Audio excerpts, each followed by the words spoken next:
All our workshops are, open workshops are, so as I said, welcome along.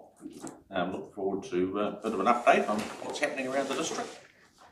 So the floor's all yours. No problem. So look, I'll probably look at the higher level sort of stuff in terms of where we're going as a police service under our new commissioner, and I'll leave Brian to do more of the operational and tactical sort of stuff.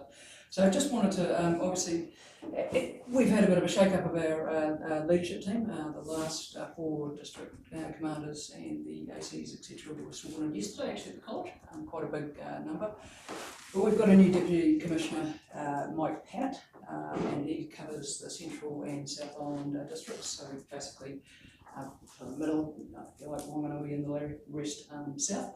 And we have AC Tasha Penny, who's looking after us as well. So quite a change for us. Our Commissioner's focus has been to pull out some of the roles that we thought could be amalgamated. So our Deputy Commissioners are now holding a few portfolios as well. What does that mean for us? It means that we've been in a bit of a holding pattern, waiting to see what their direction is going to be in terms of how they see us policing. But the Commissioner came out all firing, and I don't know whether you've seen him on the news, but he's very full of energy and very focused and very frontline focused. So the first 4 sort of things that he wanted us to focus on was supporting the front line. So he's a real frontline sort of guy, and you'll notice, I've been doing my base for a long time, but you'll notice now you're starting to see the senior leaders on TV in their best and with that frontline perspective, which is quite a change, because usually you would have seen that's in our number 1. So that's a real indicator of actually we're frontline for policing, which I think is great, because police can only do what police can do, that we're under the Act. So also, again, and this leads on to the next one, is focus on core policing, so response, investigation, prevention, doing what we do and doing what we do well, that we're empowered to under the Police Act. Leadership, visible and accountable, and that we're seeing a great focus on our daily reporting.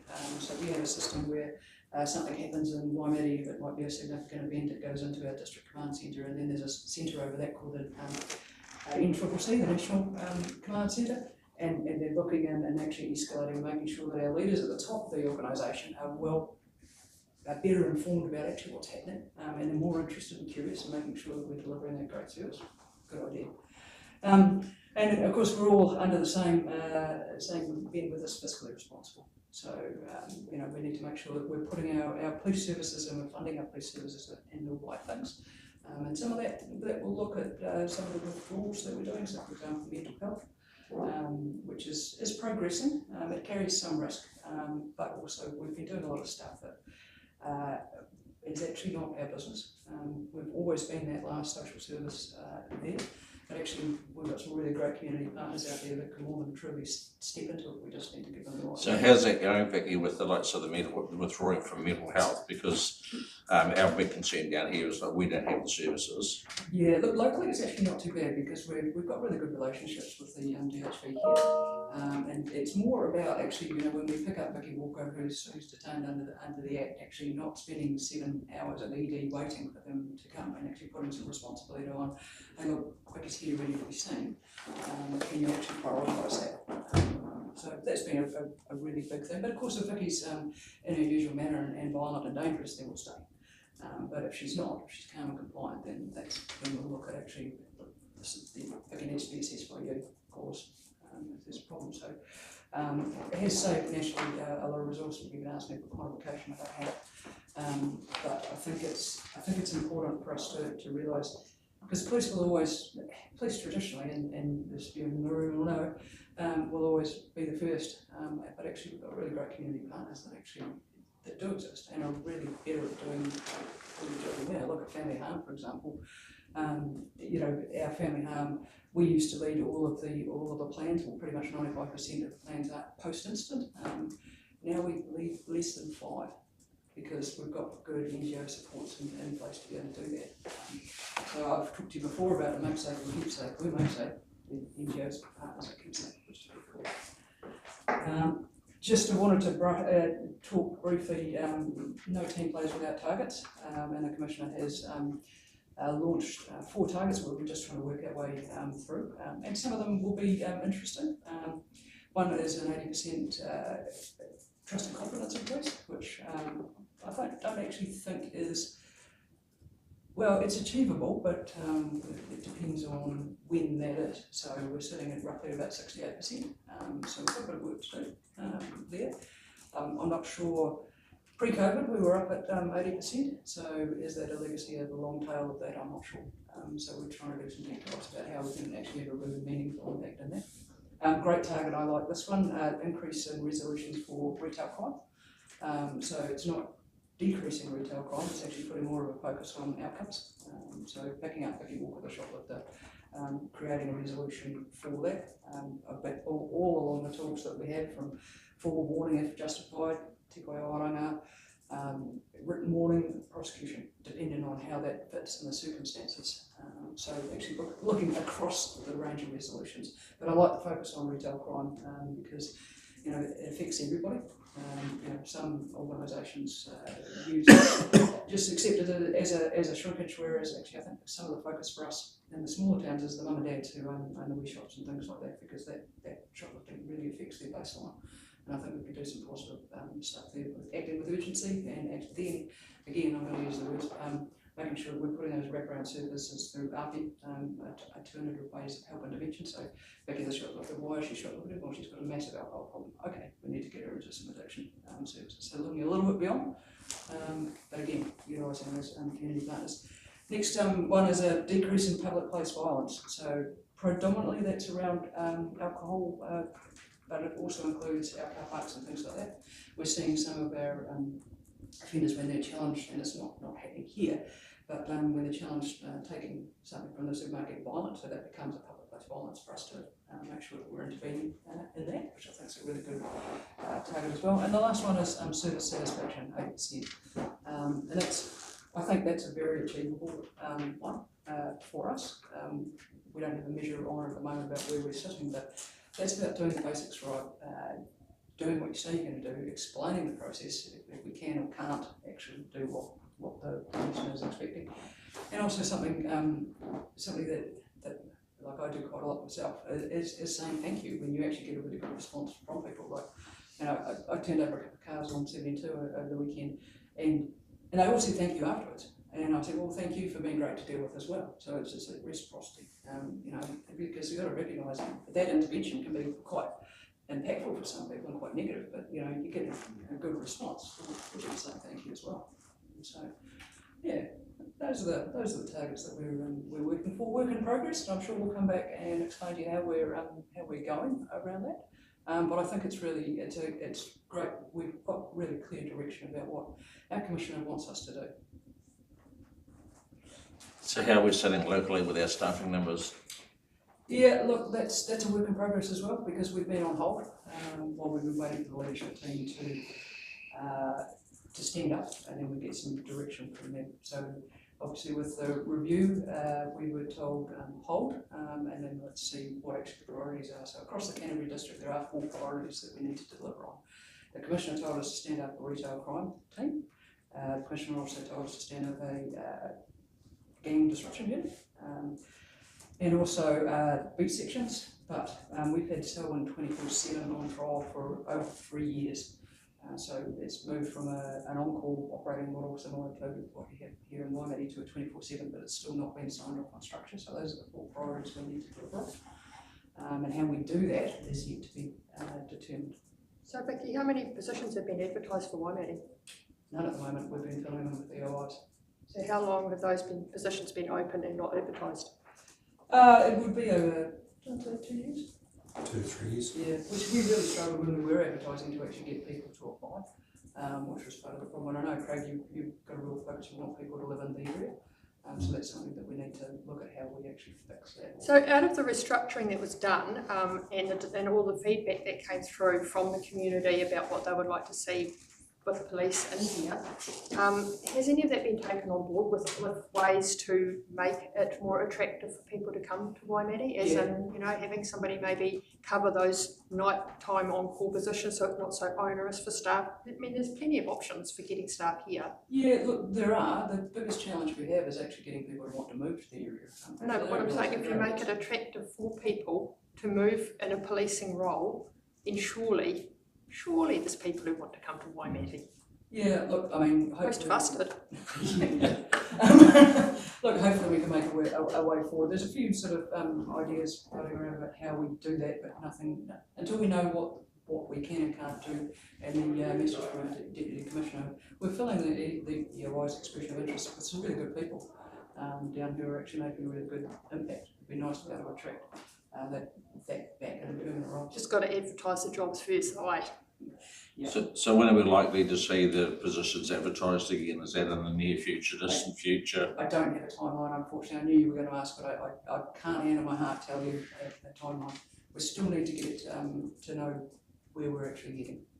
But until then, we will continue to backfill those positions. Because the difficulty I think that you're going to have is you've got a target of 80% trust and confidence, and that if you're not here, that you know, and the thing is, like, local staff lift that tremendously because people are dealing with the same people all the time and that sort of thing. So I guess that's a challenge for you to, you know, how do you lift that trust and confidence if you haven't got a permanent base of staff here? Yeah, look, that's absolutely something we need to work through. I've got nothing that I can say in positive or negative. It's something that actually we need to say, look, actually, here's an issue. What do we do if we do this? What does it mean to that? So yeah, it's all open conversation that we have to have. So is this happening across Canterbury in the smaller rural centres? So we're all basically just in a hold at this stage. So this is, you know, like I said, some of the positions and vacancies we're holding across the Canterbury district. It's not just It's kind of an oxymoron, isn't it? Because when you came in before and we were talking, you were saying about how the health and safety of your staff in this current environment was so important, and that's what you're looking at, and yet you leave staff here, you leave our town understaffed with no backup for our local police, who are then covering everything, probably doing more than what they're supposed to, without that proper backup. So it's kind of a conflict. come and backed up Waimate staff on a number of occasions that I can think of. So but it's not the same as actually having staff living right here, being able to call them and know that they're like 5 minutes away rather than half an hour away. The thing is that we only even have one person on call when the other person's not working. We're here. Yes. Yes, but there used to be a backup person in town that you could call on. We haven't got anybody living in town to back them up. And again, that's the challenge of recruiting. I get it. And you know, because I mean, you know, like you know how it used to be and how it is now, and it's not good, and it's not fair. I mean, part of that needs to be in the right to disconnect for our people as well. So contained with the collective agreement is the right to disconnect, and we're seeing a different generation of people in terms of what they're prepared to do and not to. And I think that's why we're having to look at how we deploy, how we roster, and going forward. So yeah, look, it's challenging times. Don't get me wrong, but yeah, we've got some things to work through. How many roles are currently not filled in Waimate or on hold? So 2 at the moment. So we've got 3 in at the moment, with 2 of them being on EOIs and 1 local staff member. We've still St Andrews as well, but there's 2 that are vacant at the moment. So how many permanent staff we've got here at the moment? You've got 2, so St Andrews and 1 in Waimate. And Right. Brian, of course, sorry. And Brian. Yes. Sorry, Brian. Caledonian Sports, I was down there on a Saturday morning and the Lions caravan was broken into. And they rang the police and got told there's no one available. So that's disappointing. And I know that you guys are busy and I know it's probably not a high priority, but the likes of, and it was probably kids, they stole drinks and they stole the power cord and bits and pieces like that. But it's disappointing that no one was available to come down and talk to them and that sort of thing. So is that something we're probably going to see more of? That? Well, look, we've always got to triage our service delivery, and I couldn't say whether it's going to see more or less of. But I mean, unfortunately, we are a finite resource, like you're saying. You know, you don't have the services necessarily available in town. We don't as well. So yeah, we have to prioritise what's actually occurring, and particularly if you're talking about a Saturday morning. You know, if we could have had. Before I could have told you exactly what was happening, but you know, it's quite likely we were dealing with court in Christchurch and Timaru, and having to manage that You certainly can. The caravan, when was that done, sir? Caledonian Sports Weekend, so it was the 28th of January. So when they left it down, they took it down there on the Friday night, so they didn't have to set it up in the morning. And then when they got down there first thing Saturday morning, it found that it had been broken into, that there was strength stolen. The main thing they were more concerned about was they took the power lead, so then they couldn't set up. Because in relation to your query, I've been trawling through our database and there's no record of that being reported. Okay. There is no complaint, because I went looking for it. The email I got from your assistant said January 25. I looked at 26. I thought, oh, maybe it's a typo, or it is 25. I couldn't find nothing for 25, but there's definitely no report of a burglary of a caravan in our system. When I spoke to the Lions guys, they said. So what would happen if they were to ring up and get a call taken, the 105? Yeah. There would be a file there for us to look at. Because every morning when I come into work, I look on our database, see what's coming. I can check what's happened in Timaru, but nothing on that date was reported here. Okay. Oh, well, I'll ask. Okay. So what I'm trying to say is, like, they can report it, and we'll follow it up later. Once it gets sorted by their processes at the other end. So I was approached by this person who have been watching burnouts on the range on one of the town streets with kids on the footpath and people around, and the sheep phoned up and reported it, and she's heard nothing back, and which means that something people can report.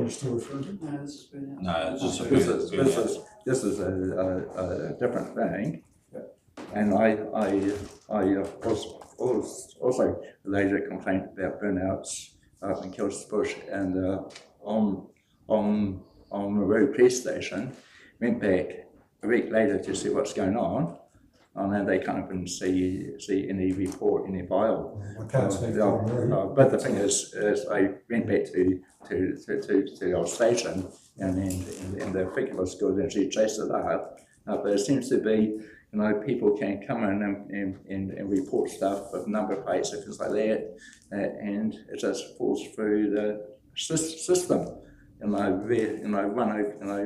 up 105, things like that, and people come up, chase up, get number plates for cars and burnouts, and it suddenly says Well, like I say, I can't speak for your experience on the road. Yeah. But there is a file for that one you mentioned, and that's been assigned for investigation. I think the rest of the owner of that car comes back to Timaru from memory.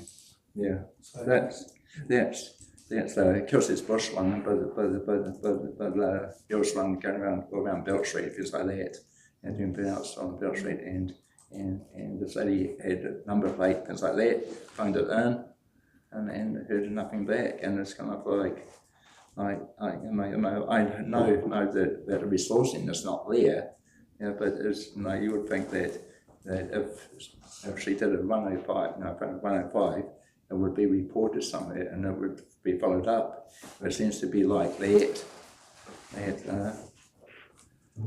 gap where things are falling. 105, there should be something there.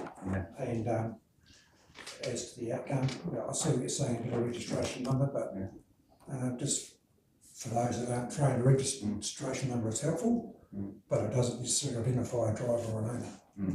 So, so it's not as easy as that. Yeah. But we are aware of some driving behaviours.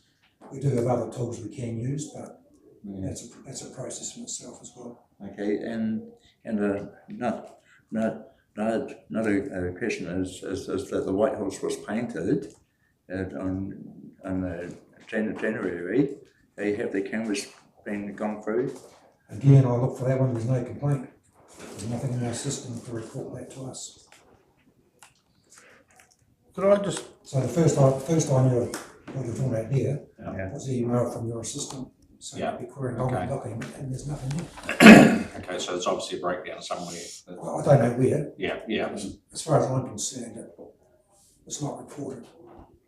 Right, because I did wonder about the security cameras with the Lions caravan, because we've got the camera down at Victoria Park. I thought, well, maybe there's something on the camera, but. Just while we're on the subject of cameras, because I know that was a query as well, we use them a lot. If we use the White Horse as an example, if we had a complaint for that, we would have looked on. We have a 2-week time frame before it wipes out. And it is a bit of Murphy's Law, because is it put in the right place at the right time? Up on the White Horse you do get cloud fog on occasion, so that does happen. But we always look at the camera. If we get the wind of something that may have occurred, we will look at the camera and save it just in case something comes. You know, I'm not saying for everything, but certainly if it's something we think might be a major. We're hearing Chinese whispers, but no one's actually told us what's going on. Okay, So it sounds to me that maybe we put some comms out together to say you need to report these things. If it's not getting through to you. There's the 105 number, which is not emergency. So Yeah. It's a 24/7 access plan. Yeah. So we don't have to be there to take a report.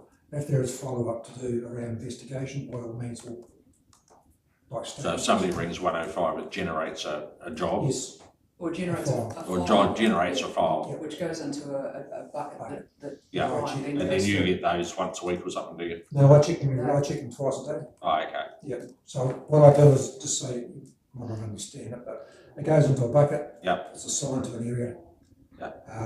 So obviously I check Waimate, St Andrews, and I also check Timaru, because sometimes I'll get assigned to the senior sergeant up there. Yeah. And I'll pick up, it's a Waimate file, so I'll pick it out from there. And sometimes staff will go in and assign to themselves if they're working. So it is there, but as those two you mentioned, there's no record of that to us. Okay, the caravan was the 31st. Yeah, 31st would have been a Saturday. Yeah. There would have been someone on call that Saturday, daytime, and then there would have been someone coming on at 4. Good question. So on call, what's the threshold, or who makes the decision to say you're going from on call to active? Is that A something job is that's lodged, and our DCC in Christchurch, a senior sergeant has to make the call to call someone out, and it's based on priorities at the time, availability and urgency. so it's not monetary based? No, they're on call anyway. We pay them to be on call. But the thing is, if you call someone out, then you miss the service level at the other end. So for a for damage of a letterbox, we're not going to call someone out unless there's an active offender actually, at a higher level of escalation. Whereas if there's a family harm, for example, then we will. And I guess the big thing is it could quite easily be that the senior sergeant on Christchurch went all break to a caravan, a few drinks gone. I'm not going to call somebody out for that. But to the guys sitting in the Lions caravan, it was the end of the world. But again, we don't know about it. No, I know, yeah. But I'll check into that. Paul, you have a question? Yeah, I don't, back to what happened at the White Horse, and it was, obviously pretty widely canvassed around the town what had happened. Does it take for someone to say to you, will you have a look at this? If you hear on the grapevine that something's happened, will you go, might have a look at that? We still need a formal complaint, like You do. heads up. Because if we're looking, I accept the frustrations of these types of things. But if you were to go to a stage where you're putting someone to court, there's a high threshold before you can get someone to court. And I'm talking about evidentially here. You know, to have someone say, oh, person A did that. Well, how do you know they did that? Can we get a statement from them? No, I don't want to give you one. So, so it's all those sorts of things. To go to court, you need evidence, you need ID, and a whole raft of things. It's not as easy as just telling somebody to suck eggs, I know, but yeah. I totally get what you're saying, and of course, absolutely in those cases, you've got a threshold and you've got a procedure and it needs to be tied. Yeah. But then you go back to a community policing area, which is what we kind of are. We're a small rural town, and everybody in New Zealand deserves this, and I know it's not always easy to do, but it's communication. It's that somebody turning up to take a complaint face to face and saying, look, I'm really sorry, there's probably not a lot that we can do, but I've filed a complaint, we'll keep our ear to the ground, we'll see what's happening. And you can leave there and people feel like they've been listened to, and that whole episode has been quite traumatic, but somebody cared. And so when you now ring in on a police 10-5 call and you've got something that's upsetting to you and you've gone to the effort to sit on the line for God knows how long before you get answered and go through all the questions, and then you hear nothing, you just think, oh, well, what's the point? Nobody gives a toss. So they won't ring again, or they just feel like no one's listened, and that's your layer of whole trust and communication is now gone. When you actually had an opportunity for it, maybe the cop who took that call, even they might look at it and think, oh my God, this is just so pathetic, I can't do anything with it. The phone call, got your complaint, I've got no evidence, I'm really sorry, done, dusted. That person feels acknowledged. And I think that's where the breakdown in the trust and the community policing has gone. There isn't any of that now. So it's like sometimes if a file goes through to 105, they'll assess it. And sometimes I might get filed at that point, depending on what their guidelines are. If it comes through to me, I can only speak for myself here, but I'll check it. If it's something I can do over the phone that I don't have to get my staff to do because they've got other things on, I will do that and acknowledge their. Cool. I do that. Yeah, cool. As far as being notified, it's done by email. Like someone, if there's no avenue of inquiry, the person up at Sarah Alien can send an email to that person's address and advise them by a pre-formatted letter. Okay. So if there's a line of inquiry, I will assign the file to one of the staff. Yeah. And the first port of call will be the informant to obtain a written statement to see what they're offering. We go from there. I think the key thing, Vicky, is that if you want to lift your confidence and trust to 80%, that we've got to improve that communication. Yeah, look, And as Lisa said, if listen, we've all done it. It's just a phone call, listen, this is going nowhere. Yeah. But that's all people want to hear is, I spoke to Constable such and such, and they told me, I understand that. Rather than you get an email which maybe you open, maybe you don't, or what's probably happening is someone else is filing it, sitting up in Christchurch. Because as I said, a break into a community caravan in Christchurch is no, we should be, that would be called a burglary, and the process is that we get what's called a 4Q job in there to go and make that inquiry, whether that would have been to a senior file officer. I logged in this morning with 3 4Q jobs across the rural and Aoraki node, so those are jobs for follow-up. I noted one had come in yesterday and the officer had not got to it, so there is a process in there. Yes, Stuart, do you have a question? Just a quick one here. So, according to the single source of truth, Google, there are 475 police short in New Zealand. Oh, look, I can't comment around that. Yeah, I'm just wondering whether, without sort of listening to what your leadership team's telling you, but the operational viewpoint of getting those positions filled. I mean, that needs appropriation out of Treasury, but it's something we should really bring to bear a bit of pressure, because this is, you can't make appointments if there's. Look, I mean, the thing is that the government was looking at increasing the numbers by 500, and some of the areas across New Zealand are very, very hard to recruit into. And some areas are above what we have in terms of numbers, and some areas are well below. Unfortunately, rural New Zealand seems to be getting left behind here. It's not only rural, unfortunately. Sandy had a question. I've got a specific incident up our way, but it leads to more rural concerns. And a local person had young guys turned up crate day, just parked in the yard. So he shot out the other side of the house and let the shotgun off. And then. Where is this? No. Not saying. And anyway, the people left. And me, personally, I couldn't see much wrong with it. But they reported it the next day. And then there's hell to pay. There's, I think they've taken the guns off him. He's an inappropriate person. What are we supposed to do in these rural areas when we can't get police there? Oh, I'm not going to comment on that particular but I mean, it leads to the more generic. Look, there were staff working on crate day. I was up in Twizel, for example. Yeah. So we do staff that. So actually give us the opportunity rather than taking the law into your own hands, because if it goes badly, it will go very badly. Yeah. I mean, I said to him, you shouldn't have reported it. I'm going to disagree with you, and I'll leave it at that, thanks. Brian, just from my other hat, Community Link, we in the last 12 to 18 months have seen a significant shift in drug and alcohol clients and the challenges with that.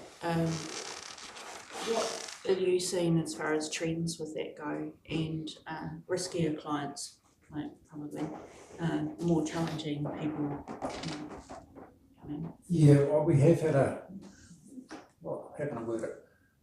turnaround of residents. Yeah. We get people coming into town. We don't necessarily know they are there, they'll pop up on the radar for whatever reason. Alcohol and drugs and all that, that's everywhere. Like you mentioned earlier, Craig, about the mental health, like for the last 12 months we've had 56 recorded mental health episodes here. Yeah, And that doesn't include self-referrals. Yeah. There are some well-known people here we work with. Depends how you measure success. One's moved to Timaru, but doing really well.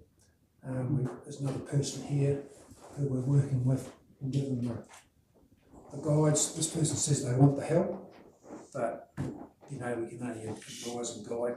It's really up to them as well. But there certainly are people are coming here and they're coming with nothing. Yeah, that's what we see. No supports, no housing, more homelessness. Some of them can be by their own volition though, decisions they make. Yes. People they hang around with, Yeah. lifestyles and all that sort of stuff. But So any advice for businesses in our community that are working with these? Because I know our library, for example, sees a lot of the same people that we deal with at work. So any kind of advice for us? yeah, well, like there's always, you can look at things like trespass, things like that. If we are going to be serving a trespass notice, that could be a foot in the door for us to meet these people, see what their needs are, and we can put referrals through. Put a referral through, they don't have to accept it. Yeah. They can say no. Yeah. So there's those sorts of options. So you're getting enough support from those other agencies? This is my concern, is we don't have those agencies locally. So realistically, those 56 jobs that you're retaining each year, so that falls back on you and that sort of thing. And this is where I think rural New Zealand's getting left behind, is and it's not your fault. The government has removed all these additional support that used to be in rural centres and that. And I know there's been a couple of incidents where there's been some people who have had issues with mental health have turned up at Community Link, turned up at the Kiki Hotel, taken away, and then basically dropped back there in not really fit conditions to be putting staff in different places at risk. So is there sufficient services out there within South Canterbury to deal with these challenging there people? There will always be a need, Yeah. and unfortunately we will always deal with the acute part of that rather than the whole gambit. So I think that's a wider conversation across all of the government rather than just. That's I just get a bit sceptical when they say that we're not going to get the police to do this anymore. They need to concentrate on frontline. And I 100% agree, but you can't just shove them off to the side without putting those support services available. And that seems to be what happened is they've gone away from using the police as a frontline service to deal with the mental health, other than if it's appropriate. But there doesn't seem to be any support put in place to, if you take it off one group, you've got to give it to another group. You can't just leave it floating. Those are bigger questions than Brian and I Yeah. to answer. So- There's a little outside of our remit, but the reality is that job, or those jobs, those 56 calls for service, might have been opened as mental health episode, but actually don't turn out that way once we've actually been, and actually it's not a mental health. So sometimes what the call for service comes in at the entry point is actually not what it ends up being, if that makes sense. So does that mean the emergency team from Kensington are more open to coming down here? Because every time I've rung them, they've always said, ring the police. I can't answer that for you, sorry. Which is a bit frustrating. That's probably something It's we need to standard. raise with the district health. That is definitely, yeah, Brian, I know that is. When you're definitely leaving acceptable. people at the hospital, you know, as you were talking before, and they take to the hospital and then leave them, and then out the mental health thing, if they're calm or what have you, is that just leaving them at the hospital unattended, or is there somebody from mental health or someone stepping in? Security should be stepping into that role. What, the hospital security? Normally the hospital have someone. Right, yeah. Right, yeah. I probably have one other question, and it's a bit of a personal one, but I know it's a topic that I've seen floating around social media quite a lot. Driving, antisocial driving in this town is a major issue. I live on the first bit of gravel out of town in our area, so the boys do love to play on our road, and it's a really widely walked community area for walking. They have grave concerns that one day one of our oldies is going to get bowled. But it seems to be particularly high at the moment with these young lads and their motorbikes and a couple of particular cars. I know, having talked to Bex, that that driver identification is a really big challenge. Is there anything we can do messaging wise to help people understand why a number plate is not always? I wouldn't be inclined to say that, but I would say that paints one part of the picture. Yeah. So like we're definitely interested in number plates, absolutely. That's a start. Video's good. Video's good, photos. Yeah, it's just sometimes they're so quick that you don't actually get a chance to. Yeah, there's some out my way on a motorbike that goes around at 11 o'clock at night. He's going all over town. It goes on social media. All over town. You get a real Down our See, road. like, you know, that might be another example for a 105, you know, because I do know that So encourage people to call it Timber in. do come down when we're not working and might do bail. And we all know, look, listen, we all know it's near impossible.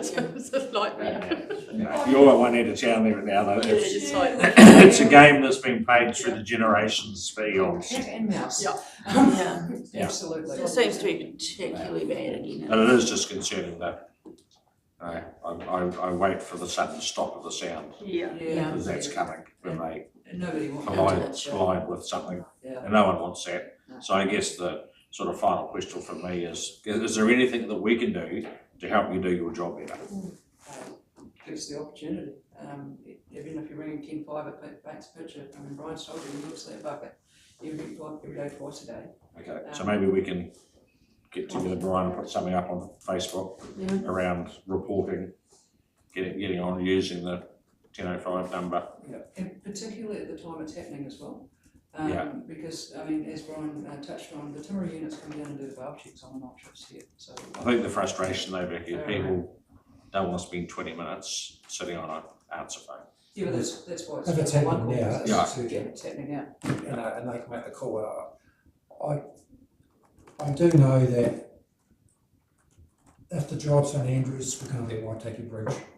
If it's a Waitaki Bridge, we're going to be in St Andrews. Yeah. But there's a small percentage when we're right there, all within a block too. A very small percentage, I might add. And the thing is, our communication centre knows exactly where we are, so they will know right now that Brian and I are sitting at the Waimate District Council. Oh yeah. Because we're. Listen, we know it's a challenge. Yeah, but And I we guess do that's- get distracted is what I'm saying, so my phone is telling the communication centre and telling all of my colleagues exactly where I am. Yeah. So if there is a unit that's available, you know, and it happens to me quite often because I travel quite a lot, and there'll be a traffic incident that's on the thing, and they'll look and see, oh, actually, look, he's you know, a few k's up the road, can you look up for that? Happy days, of course I can.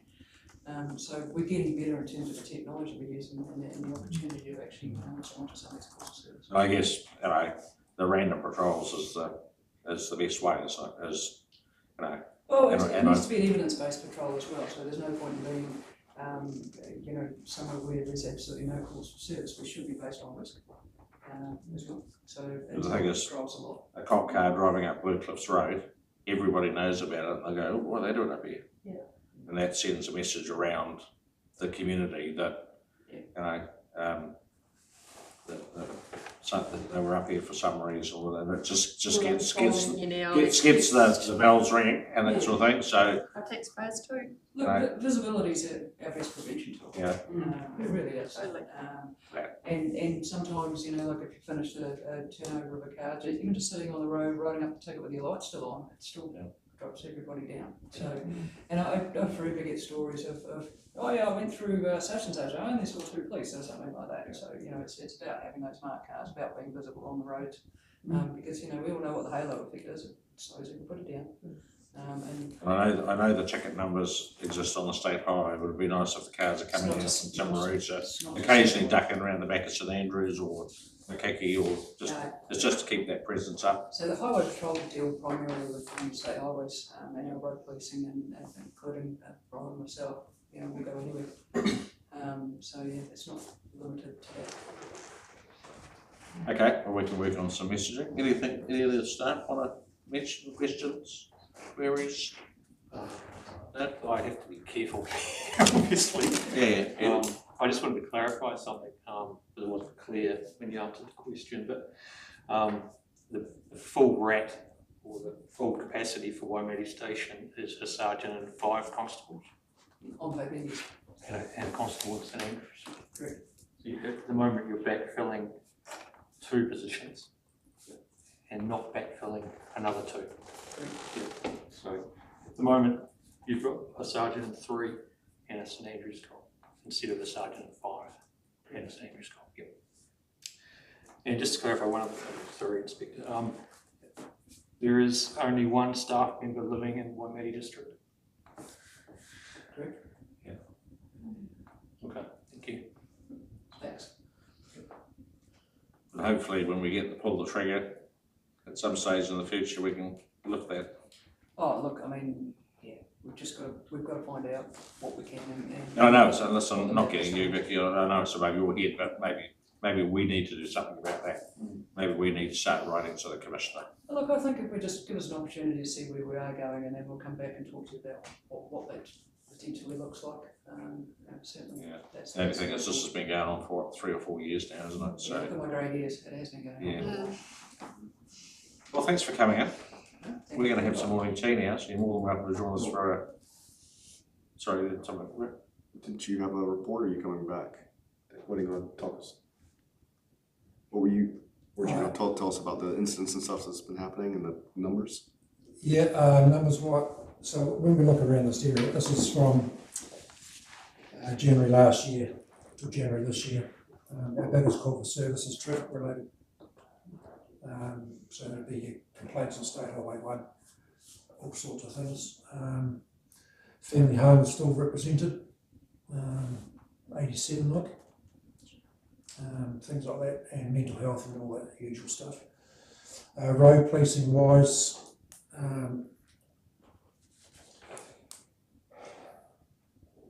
well, if we're looking at stuff before court, we've had 33 will go to court for driving matters, 23 for violence, dishonesty, etc. Goes down the list. As far as road policing goes, the focus here is is those trauma-related offences. They talk about restraints, impairment and distraction, e.g. phones, and speed.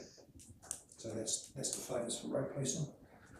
80 seatbelt tickets in the Waimate area. 34 either alcohol or drug impaired drivers. 40 cell phones, and 1,000 odd for speed. The majority of those offenders will be State Highway 1. You know, can contributes to that. Yeah, so yeah. In regards to cameras, Vicky checks them every morning. So when I say check, to see that they're working. If there's an issue, she emails the guy here, and it gets sorted. We do have, I think the council are aware, Victoria Park cameras, there's some buffering issues there. It's been resolved.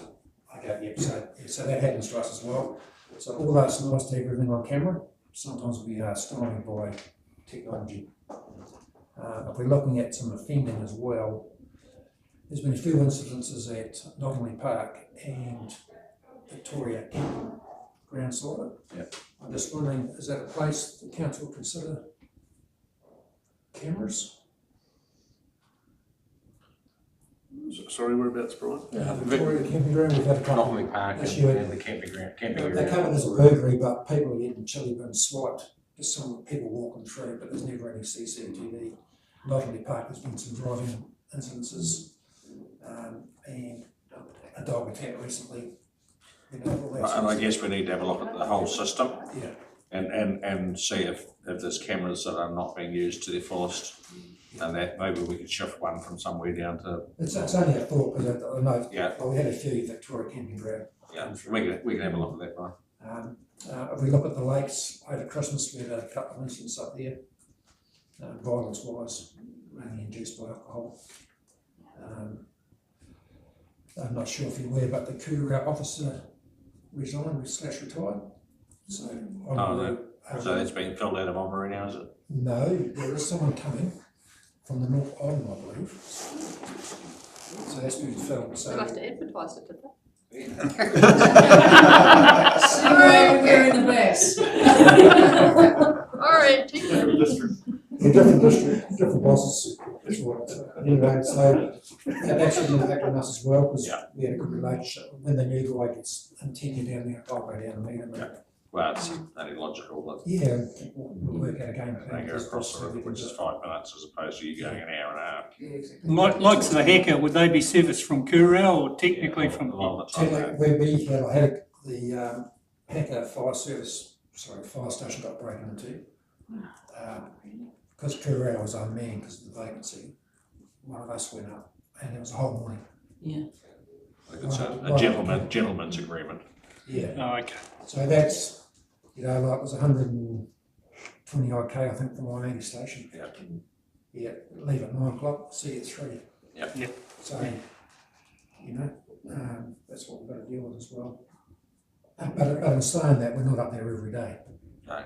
and they would like to see you up there too. Yeah. But that's a work in progress. But the cameras, will say they're working well. We had no trouble getting any data off them.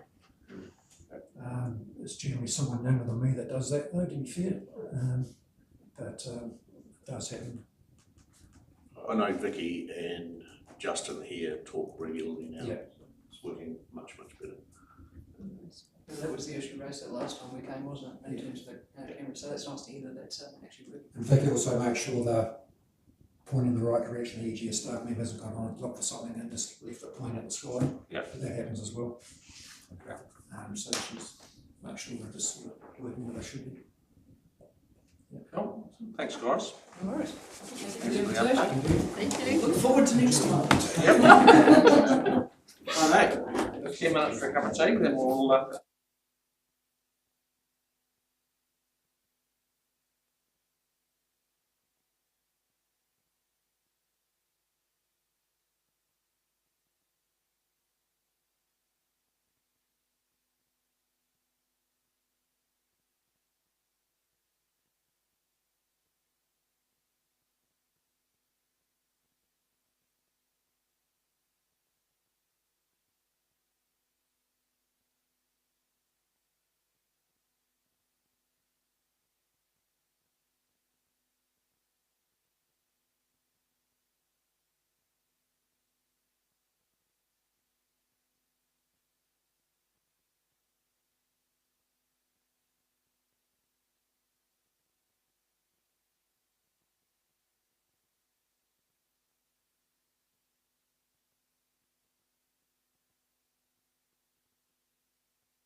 Camera's back on, we're live again.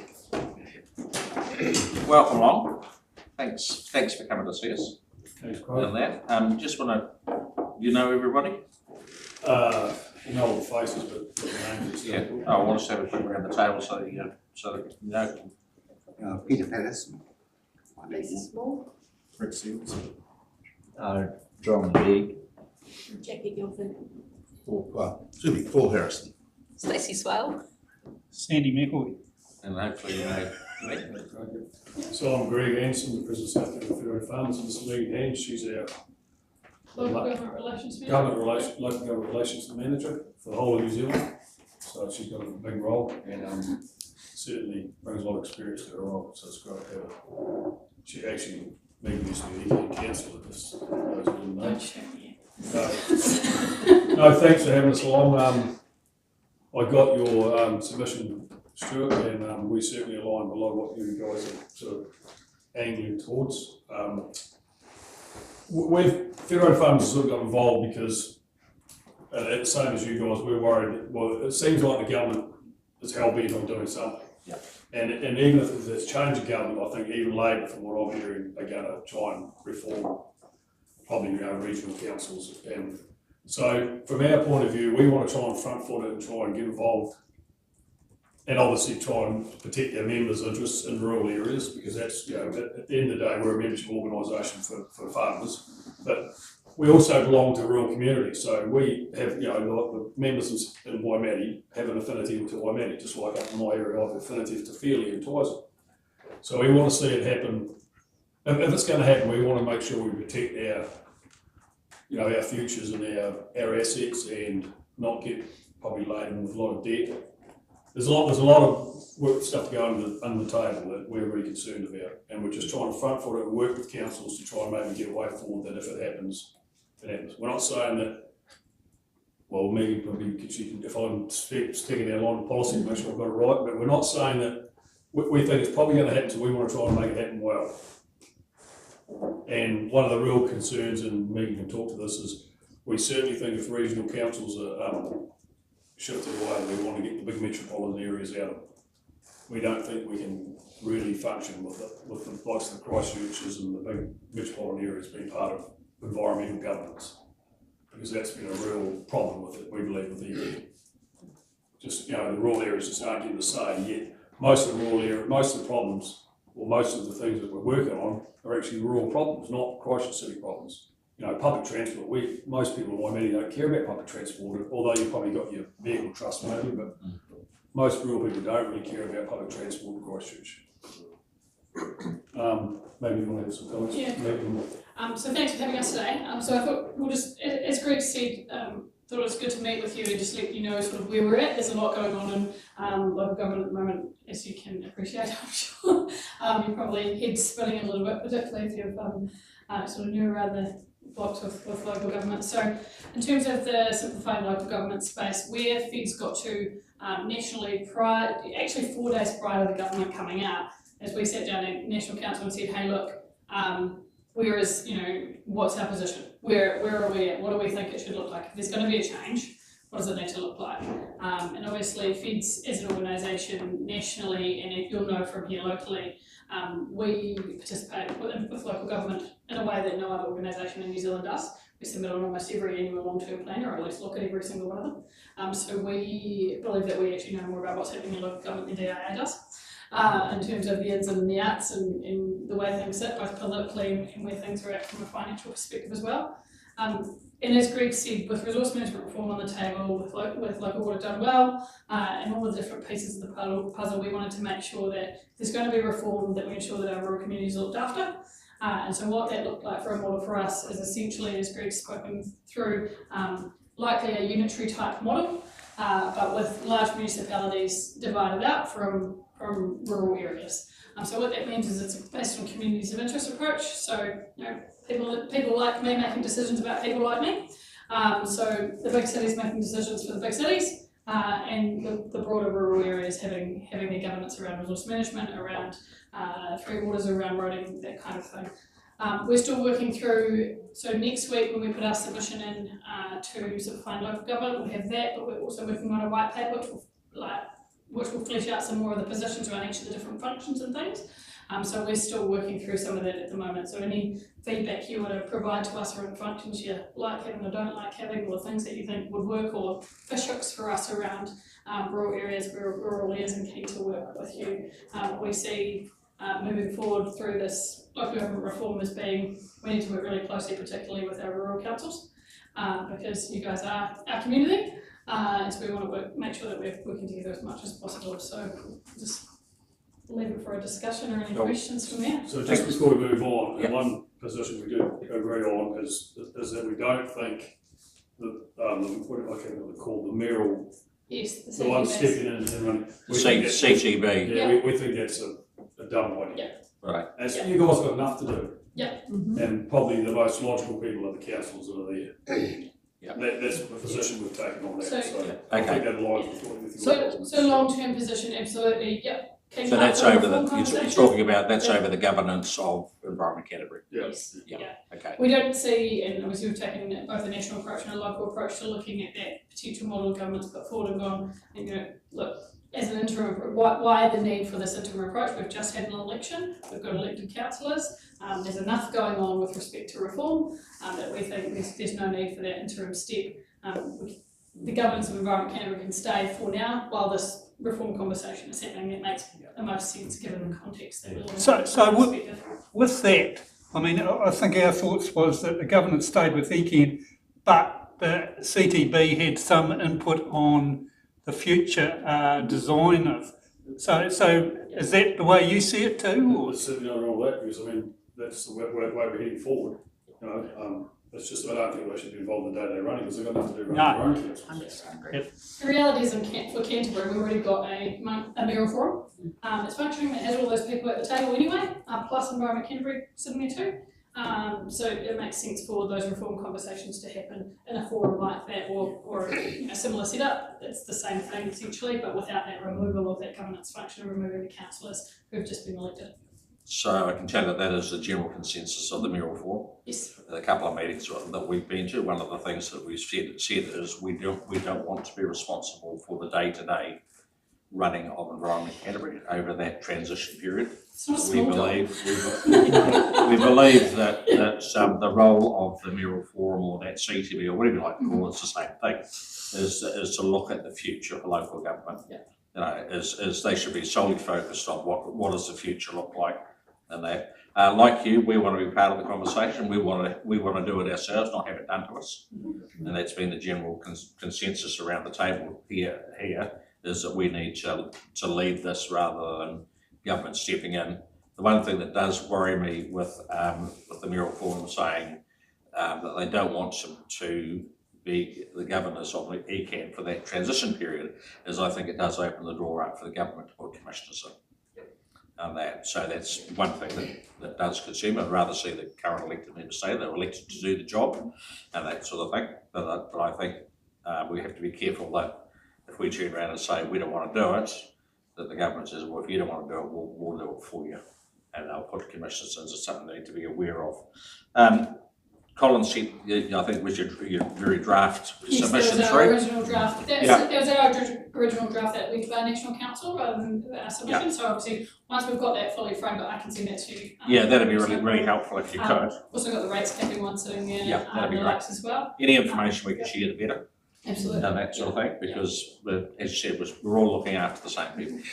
So that you're aware of the rates capping, because I'm sure that's a topic of discussion around your table as well. Yeah. Our submission went in last week. I'm not sure if you've seen it or not yet. I've been away the last couple of days, so apologies. I've normally sent it through. But where we were at with that is that we had a cautious support on the basis of as long as targeted rates for the likes of road and infrastructure, network infrastructure was excluded. So like there's an exclusion for your three waters, should be an exclusion for network infrastructure or for special projects that the community wants. So we were quite clear about that in our submission. Understand the government's trying to go with restraint, and we're supportive of trying to rein things in areas where there are problems. But we don't want that to be at the cost of our infrastructure and roading and the things that we're So basically, basically the same as what we're saying. I have some concerns with it. I think it's just smoke and mirrors and that sort of thing, depending on what you leave in and what you take out. And we know that we've looked at the figures and like the rates capping to me is not a big issue, as long as people are aware of the implications and the flow-on effect that it can have many years down the track and that sort of thing. So I guess getting back to the reform for local government, I must admit, I think the draft submission I got, and hope you cleared it up a bit, is all over the place. Yep. 1 minute it says that your basically your model is a unitary for Canterbury without the metros. Yep. I have some concerns just purely and simply around how do we maintain representation in that model, because realistically you're saying that Ashburton, Timaru, Waimate, Mackenzie would become a unitary. Can I just make a comment on that? So, I mean, these are the concerns I brought up in the National Council. I was front and centre on this stuff, and Megan will attest to that. But, so, they had to put something on paper. They had a bit of an idea for a policy to come to the National Council. And I think the devil's not in what's it's just this. Don't get too hung up on the things because they have to put something in front of us, these guys, that's what we're paying for. And I mean, there's a hell of a lot of water going to the roof before we come to a point where we think all those boxes are ticked that look after our rural areas. And that's my personal opinion and a lot of members' opinions who I talk to. So the broad concept was, as you say, the unitaries, but the idea is that we sit down, have these conversations, go, well, what works for South Canterbury? What does that representation need to look like? Does that mean you do still need to consider community boards or not within that model or not? Still being unitary in the sense of one layer, not regional and district.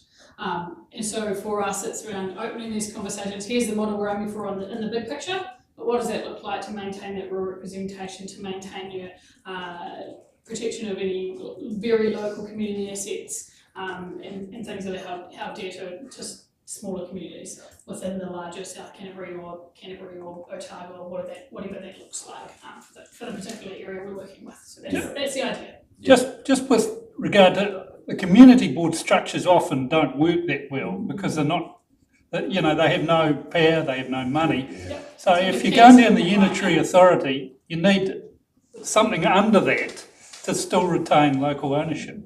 Or local say, I suppose. And Megan could probably talk to this because I have done a wee bit of research. So like under the Auckland bloody mammoth thing up there, whatever it is, they have their boards who have got some, is that correct? Monetary. It's all about the way the delegations are set up and in terms of where those decision-making powers are and then the way the funds flow through in terms of that as well. So those are the sorts of conversations you want to have when you're setting up the model and go, right, well, so where does the decision-making sit? And how does the funds flow through to each of those communities? And so you've got this set right from the beginning, at least to some level. Even though Timaru and Ashburton, you could say, are provincial citizens who probably understand better than most areas how the rural economy works, they don't understand what's going on in Waimate, or feeling it was. And they can argue to the blue in the face, but they don't. So somehow we've got to retain that, that connection, and especially representation. If you only got one councillor and some unit authority, we'll be stuffed. And I guess the thing that frustrates me is I still don't believe that they've identified the issues with ECAN and they're using the perceived issues with ECAN to completely reform local government. Because realistically, the model that you're talking about, we've got. Because we've got local government, we've got the Waimate District Council looking after its residents and its farming community. We are very aware, and we've made mention of it numerous times about, we are a rural service delivery town, and our rural heartland is what keeps us alive, and that sort of thing. I think the biggest concern, sort of something that concerns me and Stuart alluded to in his submission, a lot of this around is funding. That's what frustrates a lot of probably people, ratepayers nowadays. I mean, we've got Nigel Billings, who's our policy man, and he's been involved in local government for about 9 years. He's a good bugger, he's a good bugger, but I keep bringing up National Council, why can't we look at different funding models, he said. I agree with you 100%, but I just can't see any government agreeing to it. That's the problem. And listen, LG&Z has been pushing this barrier for the last 15 years, is that the funding model's broken. And government will agree that the funding model is broken, but there is no willingness to change the funding model on behalf of central government. And the thing that concerns me is that the current reform is around pulling it all back to the centre, giving central government more control than what they currently have, where they should be devolving powers down. They're actually talking about pulling it back to the centre and that sort of thing. We've spoken about return GST and pay rates on the land that you occupy would fix 80% of the issues with the funding of local government. There's been no willingness of any government, this one or the last one, or any of their partners to look at the funding model around local government. We're the most centralised country in the world. I forget what it is, something like 90% of funding is allocated by central government, and local government gets 10, but it does 30% of the services. So anything that Fed farmers can do to push that barrow, the better. But as Nigel says, is that there's no willingness of any government to look at the funding. And the classic example of this is this restructuring of local government. When we sat in front of DIA at the Mayoral Forum and said, well, how's this going to be funded? They turned around and said it has to come from existing regional council budgets. And then when Stephanie from ECAN turned around and said, well, are you going to change the law? They all looked dumbfounded and said, what the hell are you talking about? And she says, well, I have only several ways I can raise funds to go out and say we need $5 million to do this justice. You're going to have to change the law to allow me to go out and borrow that money to do it, because I've got to go out with an annual plan and a long-term plan and all that money. So, and the bottom line is they just turned around at DIA and said there is no money for this.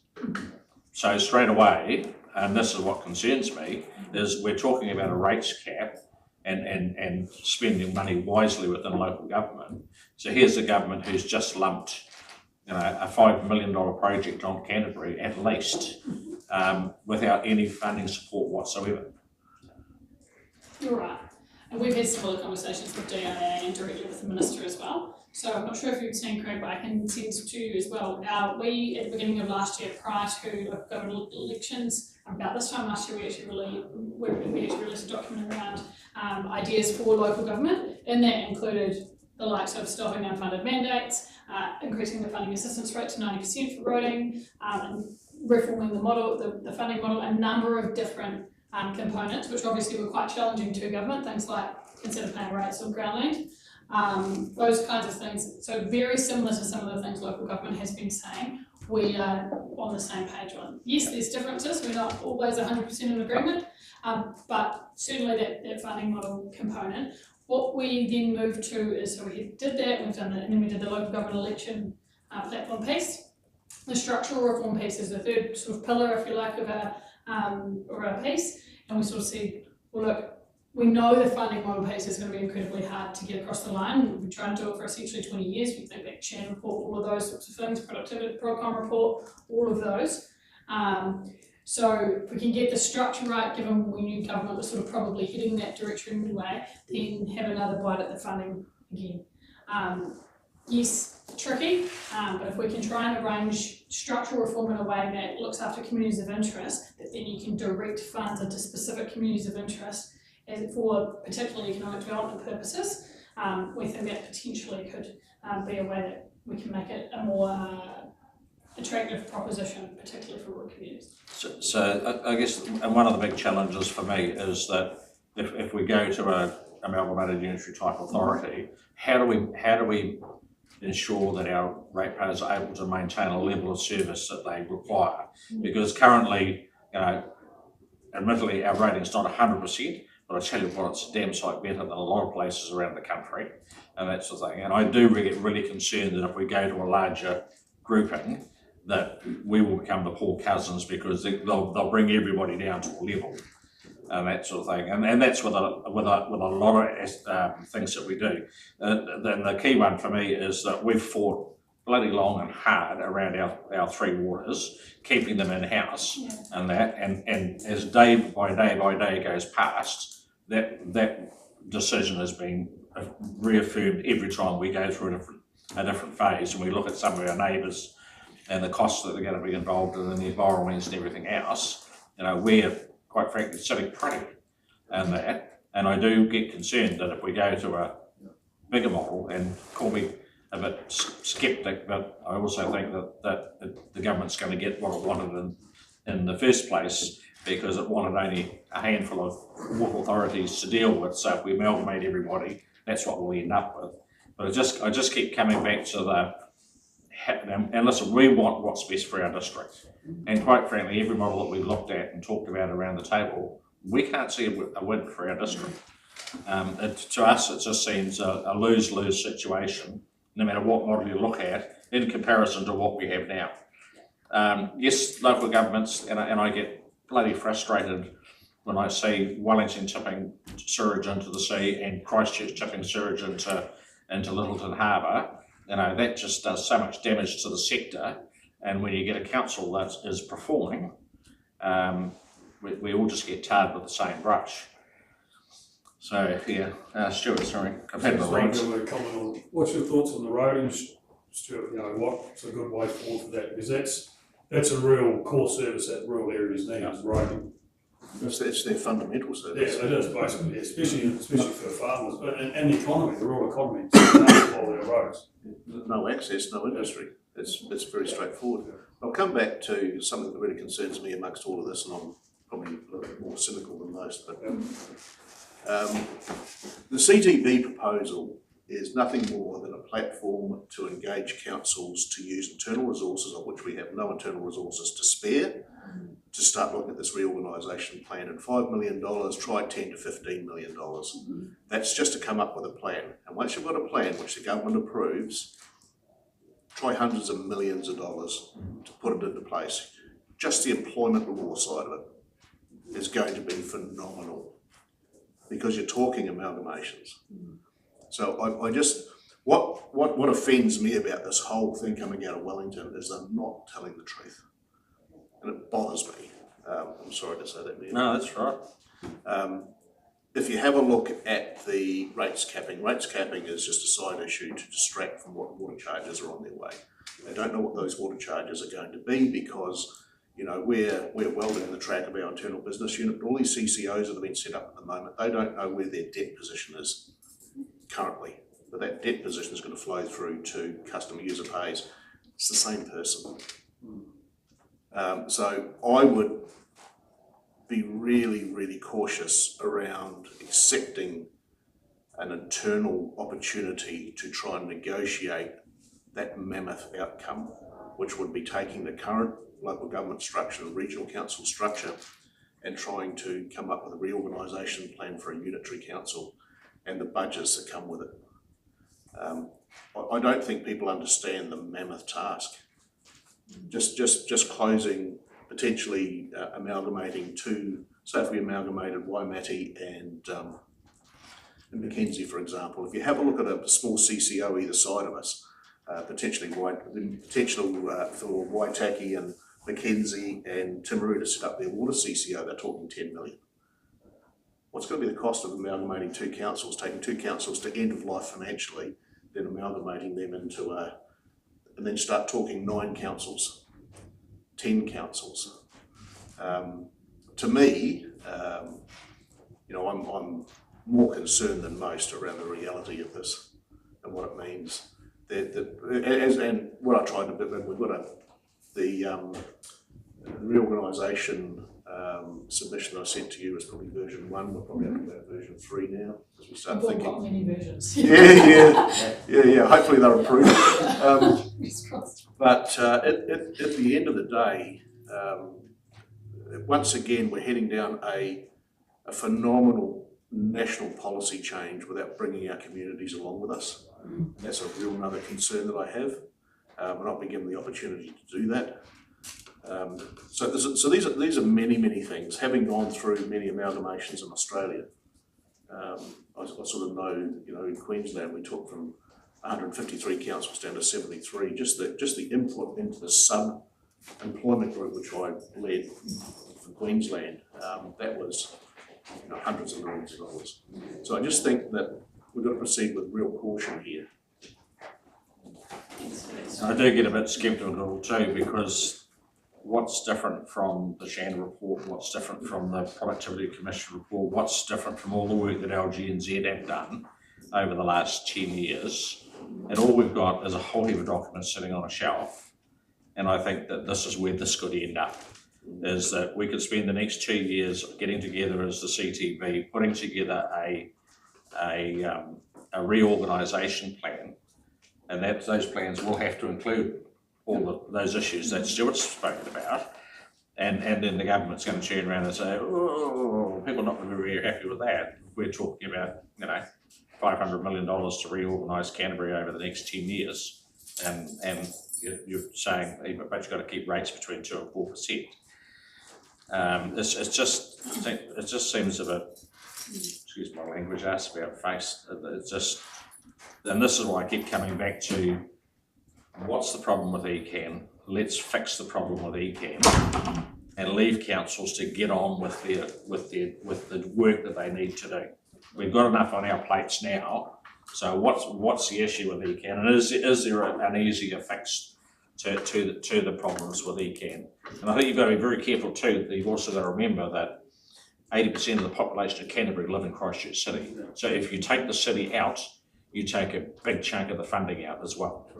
Because if we all know that a lot of the work that goes on within ECAN, and a lot of it probably unnecessarily, is in the rural area, that if you take the biggest population centres out of environment Canterbury, if you took Christchurch and Selwyn and Waimate out of and formed them into a single unitary authority, there's 85% of your total funding for the Canterbury region wiped in one move. So my comment to that, Craig, and I've brought that up, but yeah. You know, and maybe I'm living in the past a little bit. It's funny how a small caption board used to be able to run these things, and I know the world's changed, but I remember they did do a good job. The world's changed so much, and one of the things that's probably driven the real bad feeling with members and feds is like the consent issue. But that's a lot of people are hanging their hats on that this is going to sort out the consent issue. It won't. I mean, a lot of people say down the pub, yeah, it might be a good idea, but we don't want to go through all this pain and end up with the same shit we had before. You know. Exactly. So I mean, that's one of the, and just a final comment. You know, it is difficult for me because my father fought to retain Mackenzie. You know, they said Mackenzie can't survive, and survived for over 33 years. I mean, they've got their problems at the moment, and I've spoken to Stuart about it, but they did. So it proved it's got to be done properly, and it's got to take the community with you. And I agree with you guys on that. And we can argue from us, because we agree with you. Jackie, then Sandy. Do you think, honestly, with all that is proposed legislatively at the moment, that ratepayers are going to be better off? I can't put my hand on that and say I have no idea. Yeah. And I go back to Stuart's point about the funding model. That's what really. Yeah. So are we looking at the wrong areas? Like, it does seem to be, like, no denying there's some issues with ECAN and consenting and how that whole process works. But I'm with Craig. Fix ECAN. Like, I keep saying through every bit of consultation we're currently doing, show me a business case where this makes sense for this district. And it could be agreed that those catchment boards need set up within ECAN. Yeah. To give individual areas a lot more say in what goes on. Sorry, Sandy. It was just an observation. Local water done well for us. Point of entry treatment is a game changer for our small rural schemes, and feds, I think, need to push that to their members and other councils, because we think some other councils are reluctant to. Don't worry, I'll be pushing it up in Kingston because most of the bloody water in those schemes is stock water. Exactly. Why not just treat it Exactly. To your point, absolutely correct. So there's a few different pieces of the puzzle, right? When you ask that question, are the right guys going to be better off? It depends which way you look at it. And look, I'm the same as Greg. You can't hand on heart say 100%, whichever way that they will be. When you look at it, you need to look at it from the way that I look at it anyway is well, there's the financial component around better off. There's the democracy component and how much representation that you have and whether the people that are making decisions about your property, your business, your area that you live in are reflective of the community that you live in. And there's the ability for you to retain that over time.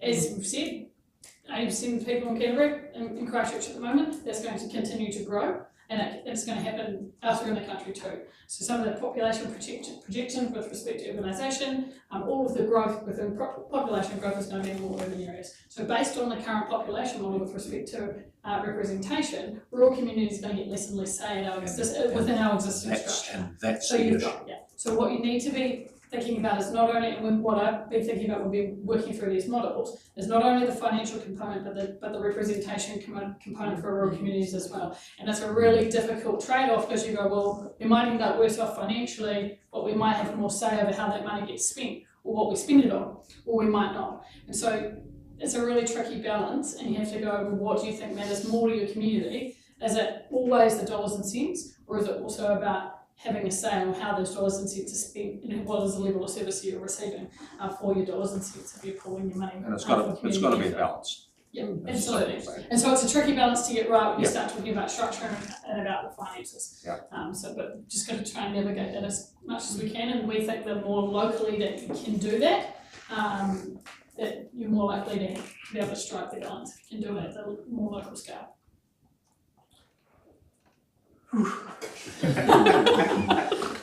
Yeah. So maybe we It's just a conversation. Oh yeah, I know. Yeah. No, this is just the beginning of it, Of course it is. Yeah. and that sort of thing. So I guess the big takeaway for me is we need to work a lot closer together. Yes. Because basically we want the same things. We want better representation for our communities. Yours is predominantly rural focused. We look at the whole district, but we basically both of these still want the same thing. So we need to make sure that we're working closer together. Yes, we will agree to disagree as children do, and that sort of thing, and we'll move on and with our own views on certain things. But there's a lot of stuff that crosses boundaries, and the likes of, as Sandy was saying, point of entry filtration for us is a game changer. We're dumbfounded that other councils around the district and around the country are blind to it on that sort of thing. We're doing everything we can to assist them. If anybody that comes to us, I know we have a good working relationship with Smart ROI, and I think we're getting a few referrals via them and that sort of thing. So I know the team were talking to Marlborough District Council the other day over a challenging water scheme up there. If we can get alignment with your members as to this could work here or there, or has someone asked the question? It seems to be the biggest one. There's a lot of the time. Bring that up as much as we can. Yep, and we're happy to share that information as we get through it and that sort of things. No sense us all on reinventing the wheel and that. As far as this submission goes, listen, we're happy to work together to, if we can support each other. And if it comes that Fed farmers don't agree with this part of Waimate District Council, we don't agree with this part of yours, that's fine.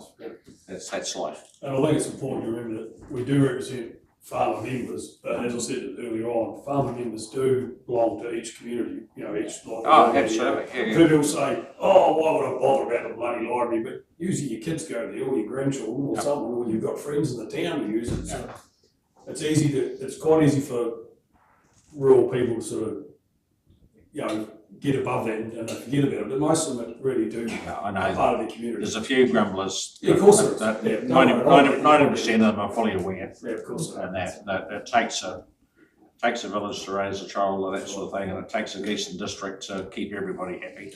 And yes, you do need the swimming pools. We need more than just roads. We do, yeah, but roads is a key. That's very important. Yeah, that sort of thing. Yeah. So thanks, guys. Thanks so much. It's good to catch up, and look forward to seeing your finalised submission.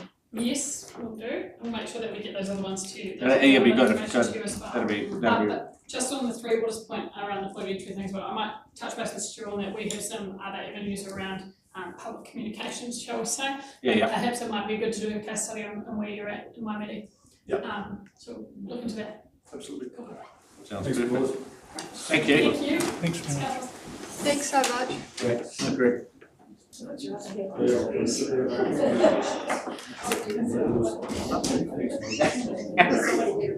thing is, Stuart, is No one's thought of that, no one's thought of that far out. This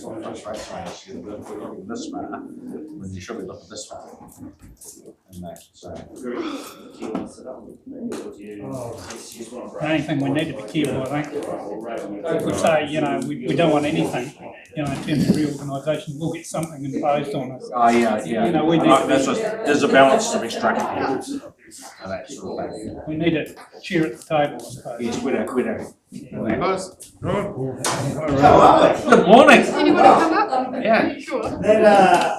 That conversation seemed a bit heavy. You reckon? Yeah, so well, this is good news. That's just the beginning of it, Richard. Yeah, right. Just warming up there. Well, yeah, hopefully this is all positive, good stuff, which is nice. I know the last couple of times I've come a little bit cap in hand, hoping you can support us to grow in Waimate, and I guess this is kind of a little bit of good news. Look, maybe also a few of you who are new councillors, and congratulations on the new councillors. Thank you for having us here. Just a quick overview of what the Araki Foundation is, and then you can talk about the Waimate District Charitable Foundation. So the Araki Foundation is South Canterbury's community foundation. We're one of 18 official community foundations around the country. We are set up for the benefit of the Waimate District, the Timaru District and the Mackenzie District. So that's our region that we cover. The whole purpose of community foundations is to be an infrastructure for giving. So we're here to inspire generosity in our community.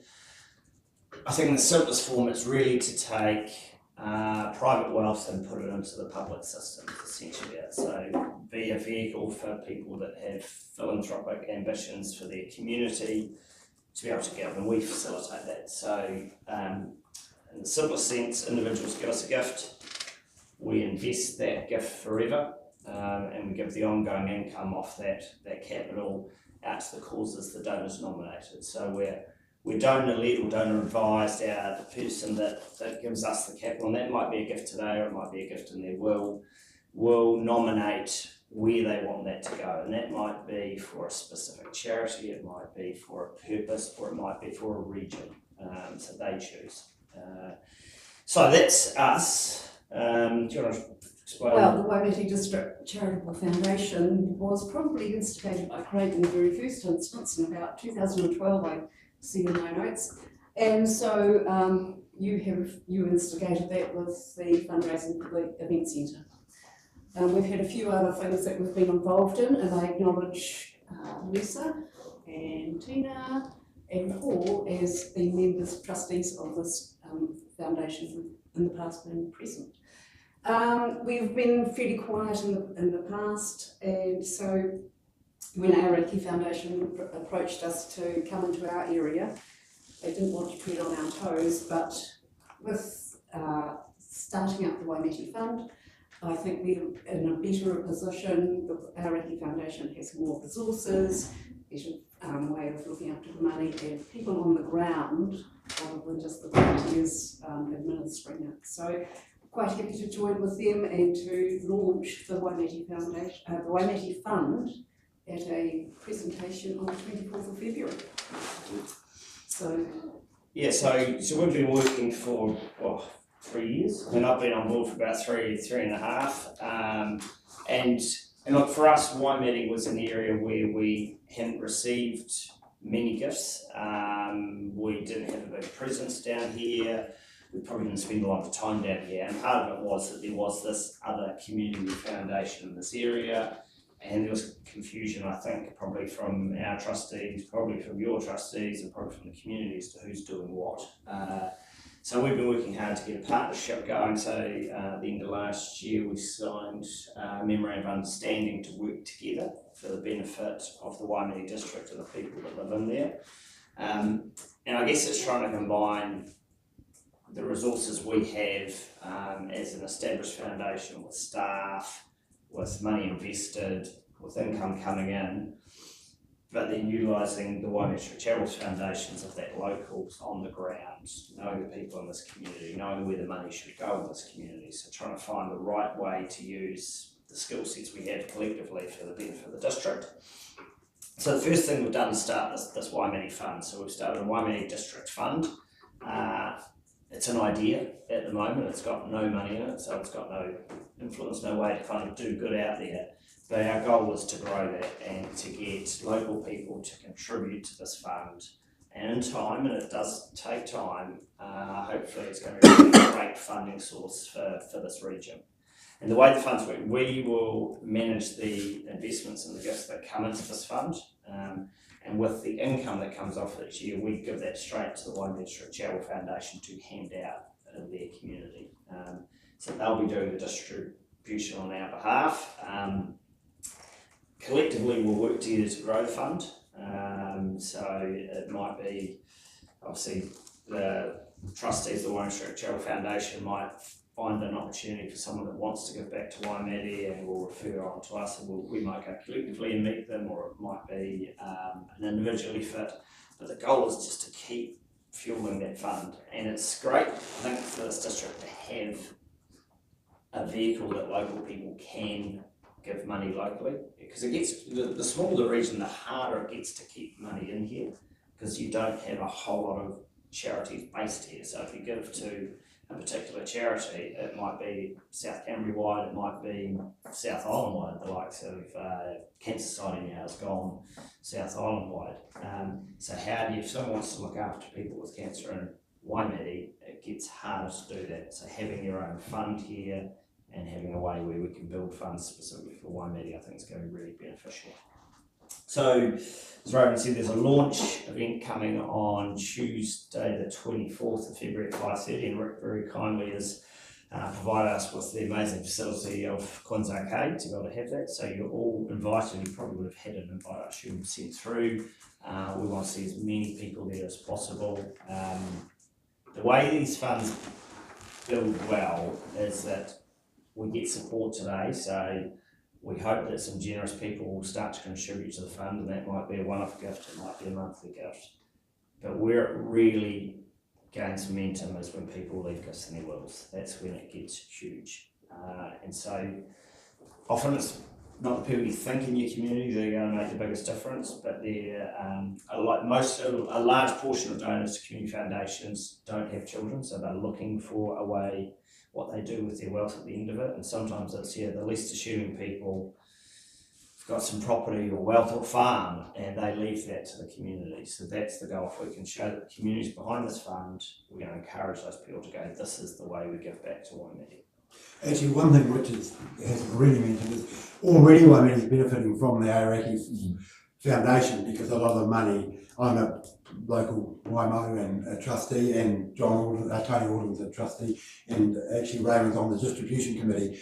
So there's already quite a lot of that fund's already coming to the Waimate community, not specifically for Waimate, but for charitable organisations within Waimate, and so it's already happening. And since Richard's been there, we've tripled the fund, I think. So it's grown very quickly in the last 3 years. Just a query there, if with the Waimate Fund, then does that mean Aoraki still does the whole area, or it does? Yep. Yeah, so we still look after all of South Canterbury. When the Aoraki Foundation was formed in 2009, the idea was for community foundations to kind of work well, you need scale. And probably today, if you were starting Community Foundation New Zealand with what we know, South Canterbury might not get their own foundation. It might be a Canterbury foundation, because the scale is what makes the model work, and it takes time to scale up. But we're parochial people in New Zealand, and that's not just within South Canterbury, that's within a district and even within a district. So in Timaru district, we now have a Temuka fund, because people of Temuka don't want to give money that's going to Timaru or to Geraldine. So we are starting to see more of these smaller regional funds, we're talking to people in Twizel, they would like their own fund. So we are going to see these funds started up. And some people will be very parochial and want to see it locked into a specific region. We don't want to end up where we've got so many funds that they're not meaningful. I think a Waimate District Fund, it will be a great fund. But I think it would be a shame to start seeing a St Andrews Fund, a Hacker Fund, and that it just starts to dilute the meaningful purpose of it. But yeah, I think it's a great vehicle to be able for people to know that they can keep money here locally. So sorry, Richard, what's happening with your Alpine money? For the Alpine money, that was coming in originally, yeah. that, considering Alpine really don't have any money now, are you still getting money from them, or is that No, finished? that finished a long Quite a time while ago. ago. Yeah. Yeah, so So that was 10 years that was, so it was 10 years from when it starts in So 2019 2019 or or 12, 20. something like that maybe it was, yeah.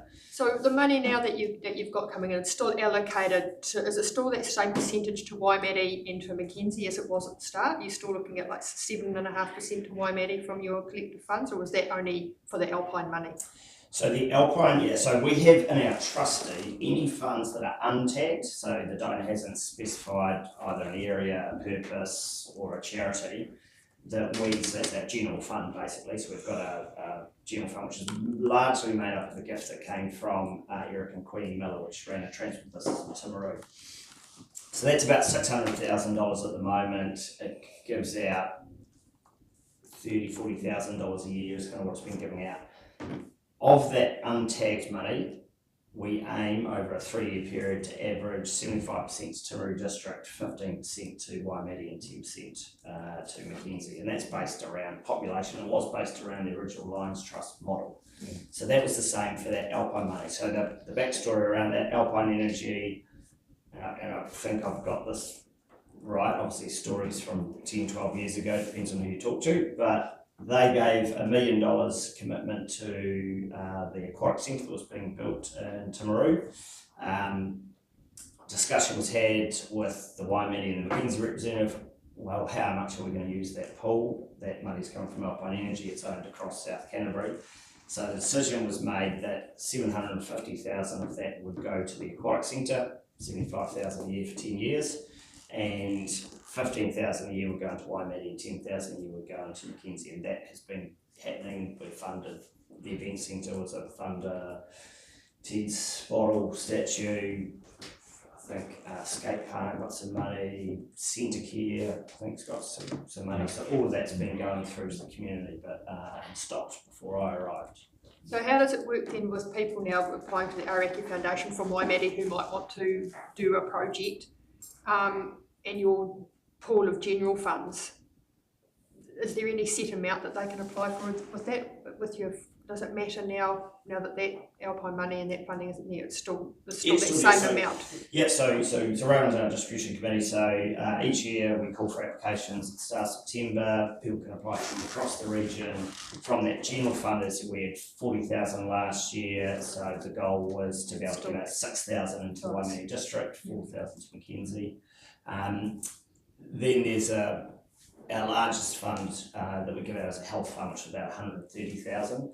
So that, because it's tagged for health, doesn't have a specific percentage to go to each district, but we sort of try to keep to that if we can. I think that's where Seneca got some funding from. Yeah, Seneca's from health and from the general fund as well.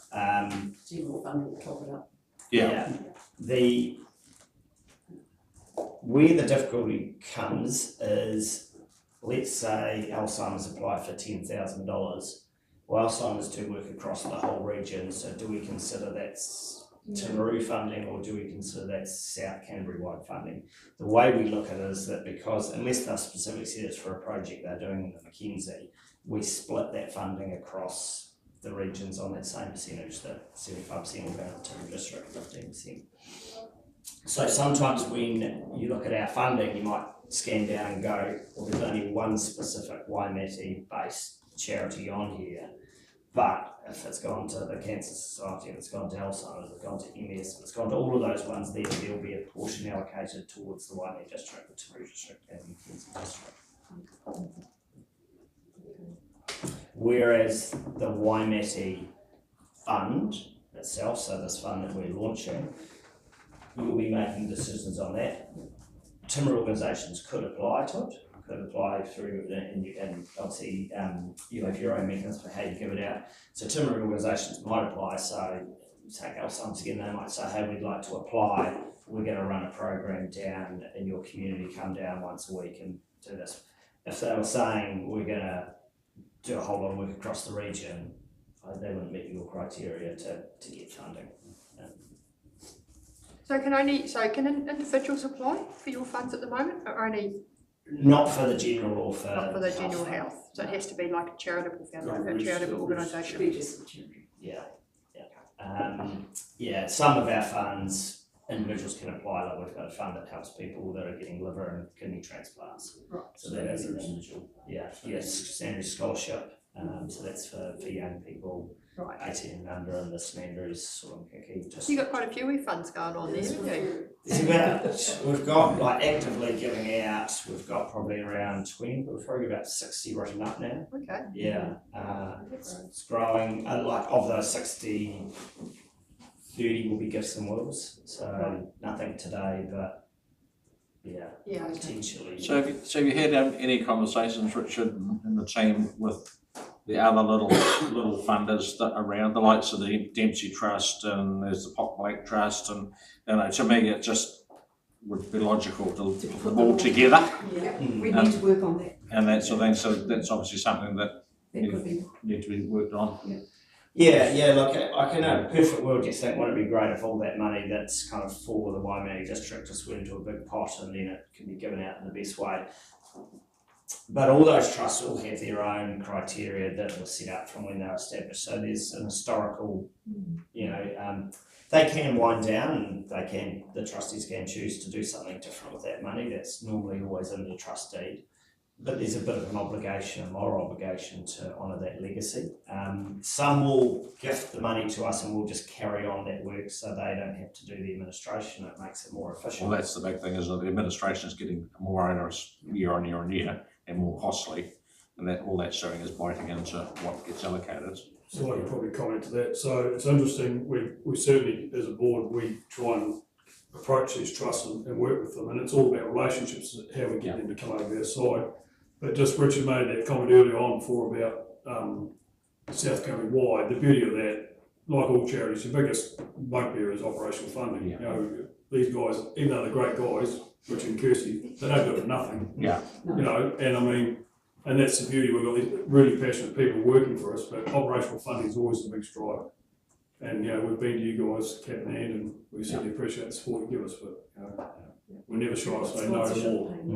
That's why we did love that charitable foundation model, and that it was just run by people, volunteered, no money came out at all, everything went 100% back into the community, and you just cut out that bureaucracy. Yeah. But I mean, as you say, I think that's getting harder and harder to do now, isn't it? Because people are so busy now, and and it's not every Joe Blogs can run one now with the requirements and all the rest of it. Listen, I'm 100,000 to 10% in favour of this Waimate.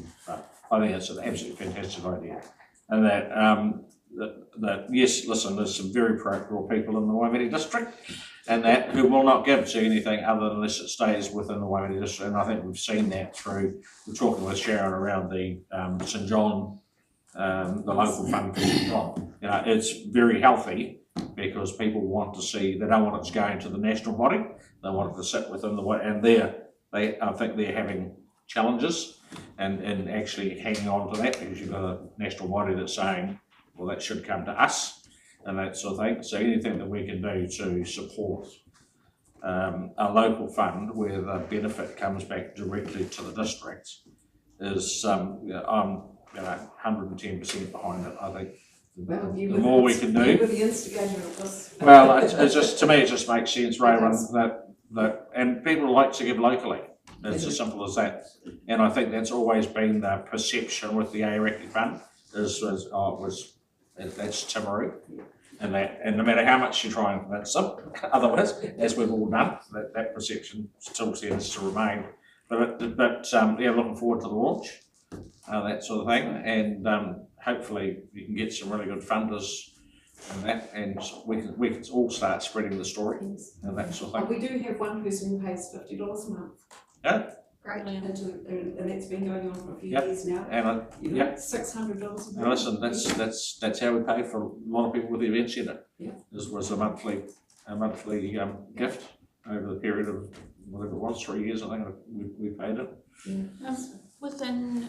I know that within Timaru, you've got some like organisation-based funds, like you've set up a fund for age concern. Oh yes. Yeah. Do you see that as something that like if people give into the Waimate fund, can they tag it within that fund rather than have a separate fund set up? It's probably pretty difficult. So the Waimate District Fund is going to be for the general benefit of the Waimate people. So there's no preferences for health, environment, trails, whatever it might be. Essentially that money just goes here, and then the Waimate District Charitable Foundation will decide where that goes. So if someone comes to us and says, hey look, I'd like this money to stay in Waimate, but I've got a real passion for the environment and I want something specific for that, it probably is about us starting their own bespoke fund that suits that. In terms of the Age Concern Fund, and there's about 8 for different charities. Charities themselves can start their own fund within the Aoraki Foundation. So they start, often they actually put their own money into it to kick it off. And then they encourage supporters to contribute to it. So it becomes like their own bequest model that we manage on their behalf, so they don't have to manage that. They don't have to have people on their board that invest money and have that skill set. Charitable organisations based in Waimate can do the same. So for like Centrecare, they can choose to start a Centrecare fund with us, and we work together to build gaps and wills for that particular fund. So we're always open to those conversations. The main thing is, I guess, we've got a plan, because we don't want to have a whole lot of funds sitting there with $5,000 in it. Yeah, trying to work out whether it could all be done under that Waimate fund. Yeah, it just gets a little bit difficult if we start having bits and pieces within inside a bigger fund that's tagged for things, because then we start throwing a whole lot of restrictions and constraints onto the Waimate Charitable Foundation when we give that money over. Well, here's $20,000 to give out, but we want 480 of it to go to this, we want 620 of it to go to that. It just gets quite hard to manage. Yeah, that's logical. Just Lisa's concern before about, volunteers. I've read a really good book, I think it's the best way to give, and basically charities that only have volunteers never last the distance. The charities that make the most money for their organisations have someone paid with passion, and it's just the way it works. And the model with Aoraki Foundation is there's some quite strict guidelines on just how much of that goes to administration. It's 1.5%, give or take. And as the charity gets bigger and bigger, then that's probably even too much at that percentage. But of course, as you're starting, it's the largest part of your fund. So although I was a bit like you, I was always cynical about these big CEOs running charities, that just make them rich. The ones who run on volunteers just don't last the distance, and they don't raise the fund. So I think the model is very, very good, and it's well tested. It's not it's not a new model. There's a specific skill set required to make it rain. So there is these funds to grow. Yeah. Because people who serve on these boards like Raymond, it's hard to go to people and ask them for money. There's a way of doing it. And these people get started. Basically, they earn their money by making it rain. And so it's a useful model. Yeah, no, I don't agree. Look, if it's done right, it's fine. I just, like some of them are, I'm not saying you guys are, but you do see some of those big models where you've got all these people, big gosh. And of course they make this, but there's good governance around this model, and it's it's been well tested. So hopefully that'll put people's minds at ease. But there's always questions. I get that. That security, building on that point. I work in the charitable sector, and you're only as good as the people on your governance. And so that is where the volunteer organisations struggle, because they could be amazing, but when you have a change in your volunteers, then the whole focus of that organisation could shift and change. And we see that a lot supporting other groups in town. So I absolutely see the sense in this, where it's enduring, because when people leave bequests and stuff, it needs to be enduring. And it needs to be able to continue. And it also takes the pressure off some amazing volunteers. Because I know, Rowan, you've been an absolute driving force with this thing. But when you stand down, you've got to have those people who can come in, and they may go off in a completely different direction. So that does give a bit more safety around that. The thing around the governance, and as you councils around this table will be aware, you don't get paid a lot. You're not volunteers, you don't get paid a lot. It's about appointing the right person. And that's where it comes down to. You've got your right person, people or staff, people at the top. That's where an organisation works really well. or, you know, whether it's a charity or even a council, that's the key factor in governance, getting those people right. And you guys will know that because you've got a good CEO. All right, I'm quite unashamed to say that. Yeah, the door, will you? I speak the beer at the awards. Yeah. That $20 work, isn't it? Yeah. So Listen, well, thanks, Doris. Thanks for coming in and giving us an update. And I look forward to the opening. Yes. And thanks to the guys that sit on the board and that. I know it's a passionate thing rather than a monetary thing, but you know, there's some amazing people sitting around the boards and the staff as well. I know that you don't get paid anywhere near the amount of work you do and that. So thanks for what you do. And I think it's a wonderful model. And the more we can encourage giving within the Waimate district to help in the Waimate district, I think is a goal. I think it's a real win-win for everybody. And it would be nice just to pull in gradually some of those other little bits and pieces that we've got around the place. And that, but obviously that's a work in progress for you guys. So best of luck. So cool. Yeah, I think with those other trusts, I think the chances of them incorporating in, or whether it's their own fund or whether it's contributing to another fund, the more community support they see for the Waimate Fund and for the Araki Foundation, because they need to have trust in us, the more community support they see from people around this table and around the community, the more likely they'll go, yeah, okay, this is not disappearing. Yeah, totally agree, it's not Richard. going away. And I think it will naturally happen as the onus is getting harder and harder and harder on these smaller groups as well. Yeah. You know, because it will get to a point where it's costing you more than what you're allocating, and then it's time to start thinking about a different model. But you know, time will tell. So thanks, guys. Oh no, I was just going to ask Rowan later. Just you're still going to carry on doing your normal day-to-day stuff and holding like the money for the school and stuff like that. That's not going to change. No. So we do have some funds still that we will keep open. And are you going to take on any more funds if people want you to hold them? Just so I know, so I don't tell people to keep coming to you. Well, we could. So you're still open to that? Yeah, I can't afford. Oh yeah, I'll ask her.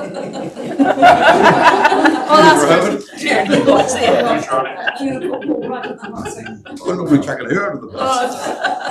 No, sometimes I still direct people. But sometimes I still direct people if they want to, you know, if they've got something they want some money held for a project, I'll still do. But I'm not going to do that if you're wanting to wind down that side of it. That's what I'm saying. So we still hold 3 months. So okay. Never turn money down. No. Okay, no, that's good. So I'll let you go. So Now that was air covers the biggest and most current one at the moment. So yeah, okay. Thanks, guys. Thanks so much. Thank you, Richard. We'll just have a 2-minute break.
policy.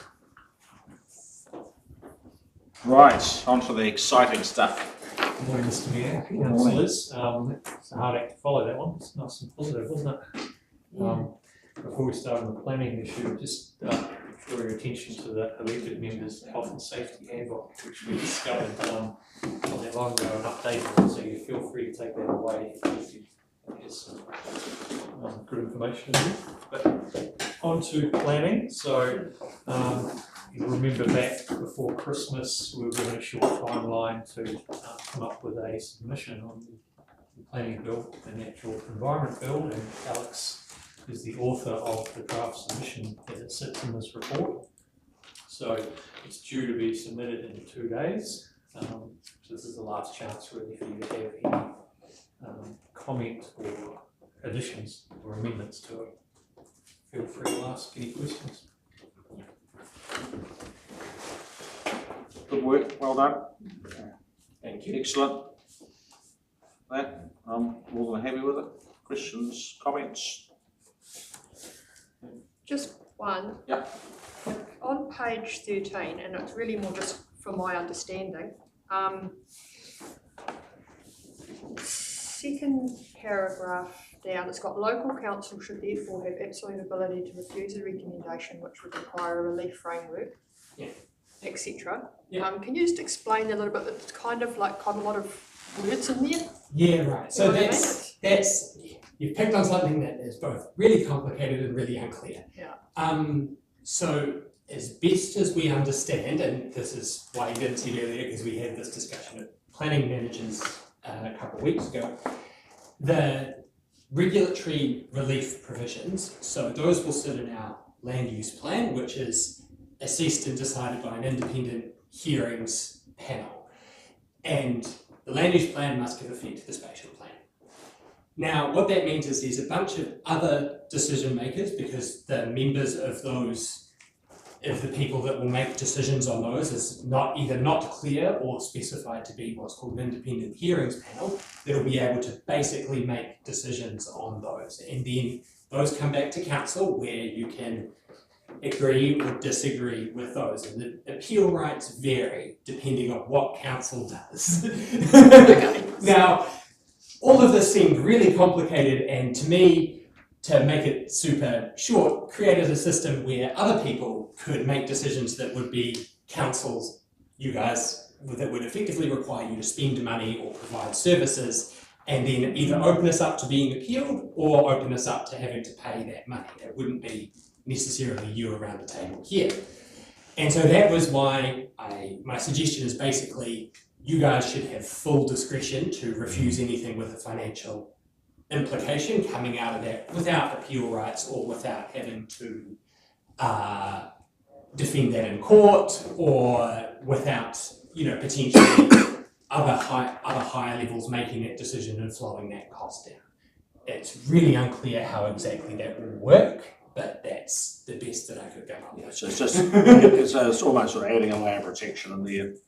Yeah, and so that we're not stuck in a situation where we either have to accept regulatory relief and the costs associated with it, or reject it and then potentially fight an appeal because we're inconsistent with other people's decisions further up. So what I don't understand is if it says in the legislation you have to have regulatory relief, but then you've got the option to say no, we don't want regulatory So you only have regulatory relief for certain topics. So I didn't put that here in any detail, but things like outstanding natural landscapes is a topic where we'd have to provide regulatory relief in some situations. So it's not that any rule triggers regulatory relief, it's just those specific ones.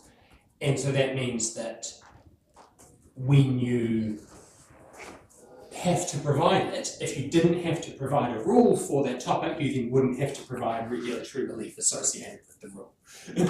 We decide not to manage ONLs, we don't have to provide regulatory relief for rules that affect it. Right. Yeah. Yeah. Yeah, no, look, and this was my best guess as to what would work for you, is that, But I think a lot of the stuff will be covered by national policy statements, won't it? Potentially, yes. And this is also partly my concern, as those policy statements may suggest that we have to have rules Yeah. that would then require regulatory relief. So. Thank you. I mean, I know it's complex and I feel like I'm 5, but just. No, look, I don't explain it very well some days either. It's, I can see a lot of litigation. Yeah. yes. Which is a lose-lose for everybody. Yeah, and once again, it's something we can't necessarily anticipate, we can't budget for it. And so the risk is, and regulatory relief is challenging to budget for because we don't know what applications are going to come our way. And then chuck rates capping on top of that, and we're incredibly vulnerable. Well, some of those could be significant costs Yeah. as well. This is my worry, and this is not you. This is great. It is incredibly technical in the language, so I will say that. No, I get it because you live and breathe this world, but for me, and normally I'm pretty good at getting across the council stuff, but even this one I was like, whoa, reread, what does that mean? So, but the technicality, like I think this is a really technical piece of legislation that has really far-reaching impacts, but my big concern is the risk that this legislation opens councils up to, and the potential long-term impacts on ratepayers once this is legislated. Well, classic examples, Environment Canterbury, how much do they spend every year in court? Yeah. Millions of dollars. And councils can't, if we're trying to bring costs down for ratepayers, it's counterintuitive. And it kind of defeats the purpose. If everything can be litigated, it goes against the principles of what they're supposed to be trying to achieve with this bill, isn't it? Yeah. I'm reading that right? Yeah, that was sort of my, So no other questions? I just had one, just trying to find it, and it was just around the language. And it was, you talk in the submission around instruments. Yes. So can you just define instruments for me, please? They have ported over some provisions from the previous act, so it's a little bit unclear.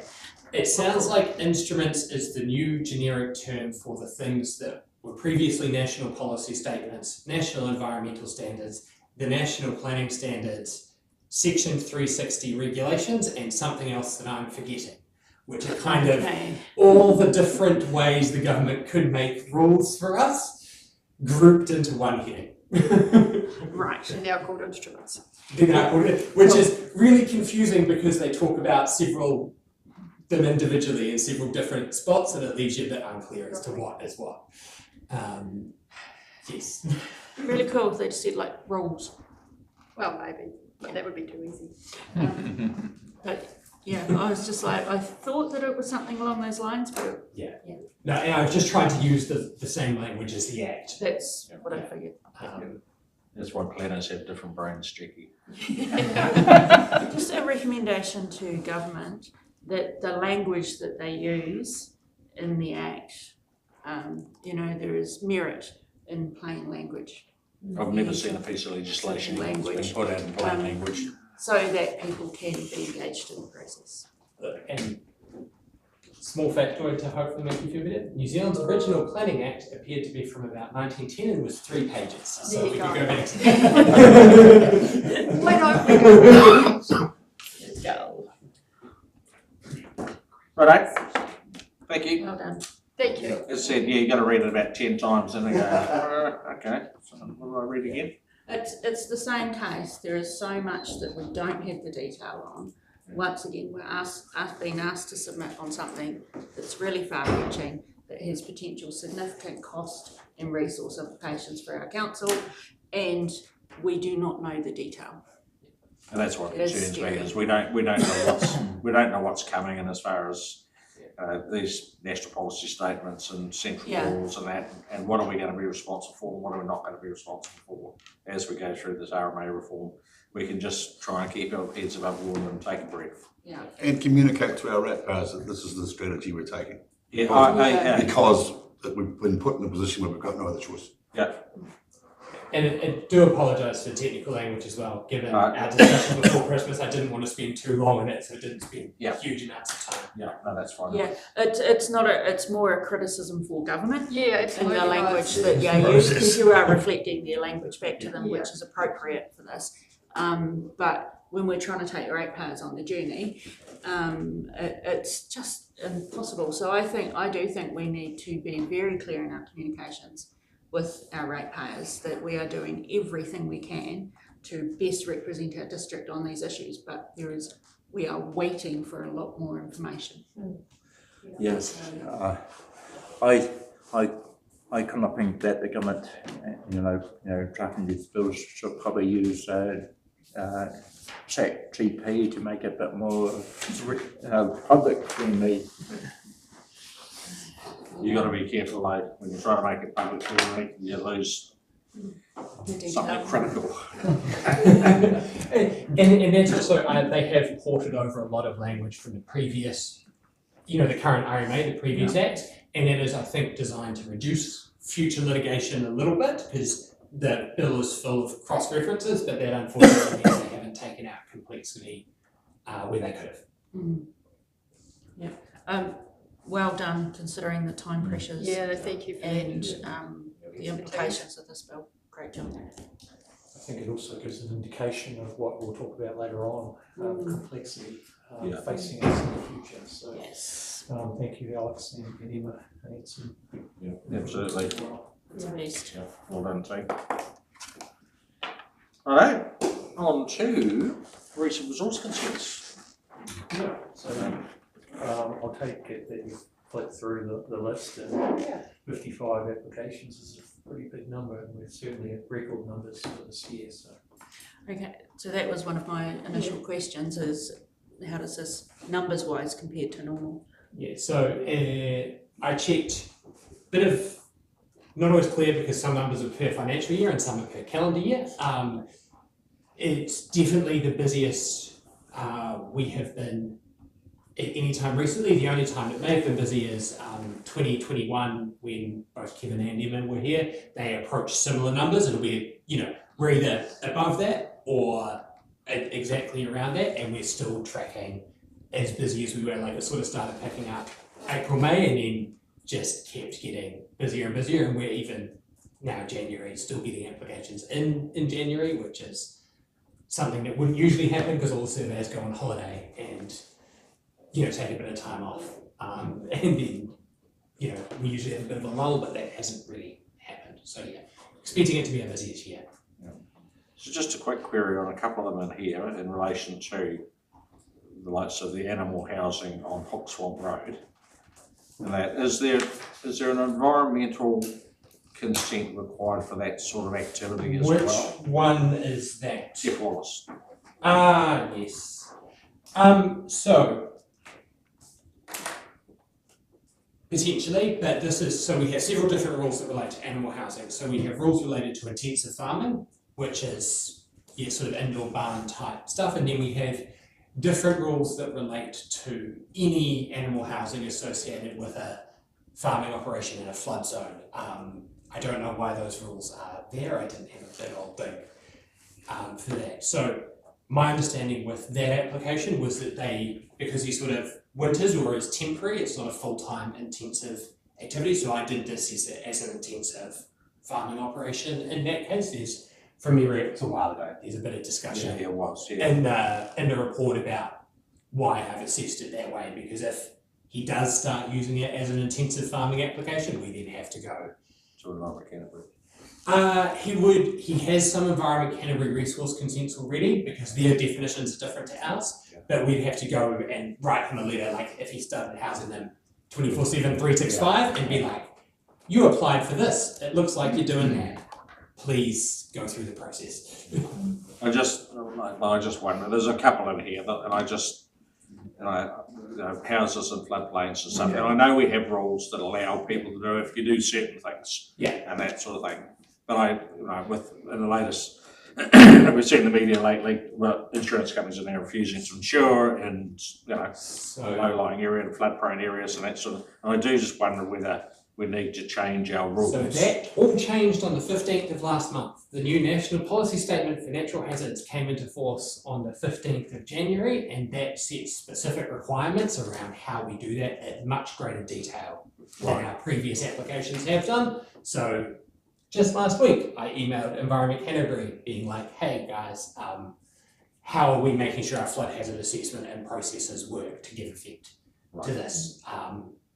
Yeah, that will be a much stricter approach. Yeah, because I just think we tend to make rod for our own back, you know, not for us, but for three councils, wherever or whatever that may be, as we move forward. And that's exactly why they brought this in, because this has been a problem nationwide. So yeah, that's in force now, and cool. I'm going to, I think this afternoon, ask someone for a bit of information that they wouldn't have had to provide last year. Yeah.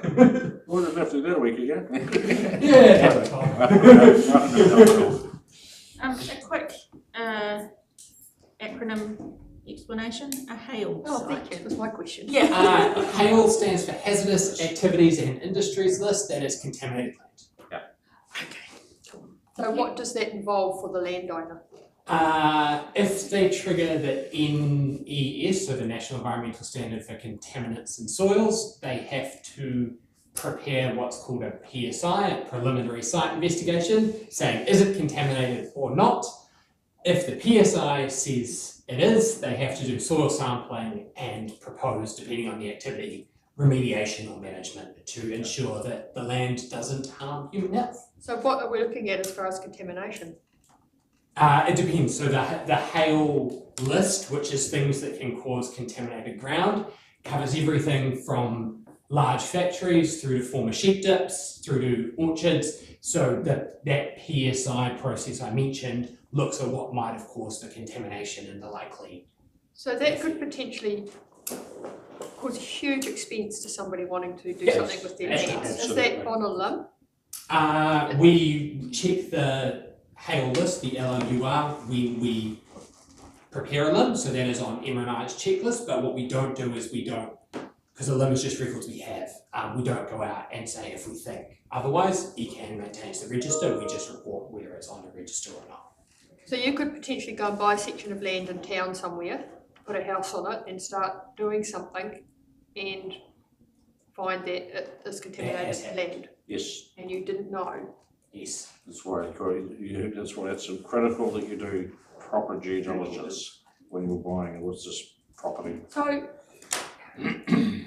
how fussy have people got on the stuff? You know, like there may have been something and it was fairly minor and now you've got to spend a whole lot of money. People grew up on the stuff for years and it doesn't So that's the thing that that PSI is supposed to cover. So a PSI is a desktop assessment. So if it's really unlikely, the PSI can say, hey, look, you've been caught in the net, but because of what we know about the history of the site, it's unlikely to pose a risk for human health, and we're required to accept that. To be honest, that doesn't happen that often in the cases I've seen, because frankly, so many pesticides contain things like arsenic and stuff in it that unless you've actually got samples, it's hard to say whether it would be above or below. Right. Yeah. But those samples would probably give you a far better steer on whether there's an issue. Yeah, totally. But that's the next stage. So you do that desktop assessment. What do we know about the site without getting out there? That's the PSI. And then if you can't rule it out at the PSI, you have to go to that next stage. Get the samples, assess them for contaminants. And if it's low risk at that stage, that's fine. But you still have to provide that assessment to us. I just guess whose onus would that be? Like, you know, say you go buy a hectare of land just on the outskirts of a town and you want to make that into a subdivision. So do you have to test that before you go into the subdivision, or does the person who buys the land afterwards? If you have to, almost always the person that's developing the subdivision. Yeah. So if I know about it, I will not grant a consent to use the land for residential activities. That's a change of use without going through this process. The issue we often have is historic things, and the fact that ECAN only got to mapping out area a couple of years ago, so subdivisions prior to sort of 2020-ish, I'd have to check the exact dates, ECAN only have the worst, the most obviously known sites, but they actually did a full project after then and identified a bunch more sites. So, we go with best available information at the time. Sometimes we find every now and then this can happen, doesn't happen often. We find out through the process, like you asked for information on what the site was used for, they come back with that response, and their response kind of indicates that it was used for something that would trigger a hail activity. So you then have to go back to them again and say, hey, you've just told me information we didn't know. Please go through the process. Doesn't happen often, but that can. There's a hell of a lot of sheep dips around the place. People Yeah, don't know that. sheep dips are my most common problem because they're also frequently the place where people want to build a shed right on top of it. So that would even, not a shed or anything, not even just a dwelling. Trigger. And so there's a bunch of different triggers. So subdividing and change of use always triggers. Buildings and land disturbance can trigger or can not, depending on the case, because there's an exclusion for primary production. So if you're just using it for primary production, you change the primary production use. We don't look at it. There's obviously a little bit of grey around that because the classic is like a house with the sheep dip sort of in the curtilage, and we have to make an assessment as to whether or not that triggers. Interesting. Yep. And it can be really expensive because you can have to get in there with a digger and remove the contaminated soil, which then has to go to a specialised contaminated soil disposal site. It's like it could be like And that, so it can somebody. be horrendous. Yeah. As I said, do your homework. Yeah, definitely. Right. Thank you for that. Righto, any other questions? Just around pleasing to see there are only a handful that went over the time frame. What are the things that are influencing longer duration? There was only a couple that were. So there was a few that, so it's both workload, the busiest, like I said, the busiest that we've ever been, and then some of that increasing complexity stuff. The ones that have gone most over tend to be the ones that have, and look, we don't do this perhaps as much as we should, but that the application's a bit half-formed when it comes in the door. You go back to them requesting further information, they go, oh, here's some stuff and we're changing our proposal, and then that then changes it again, and you wind up in, frankly, usually pushing the boundaries of what they can do a little bit, like proposing to just kind of move boundaries so you don't cover the hail site. We had a few of those. And we just wind up going back and forth, and those are the worst ones. But yeah, there's been a chunk recently, it's that workload and some of those. I'm going to call them frustrating. So those combined with massive regulatory change will be putting challenges in the space. Yeah, and yeah, it just, we're 1.5 FTE. There's only so much we can do. And so the clock stops and starts when you ask for more information? Only the first time. Oh?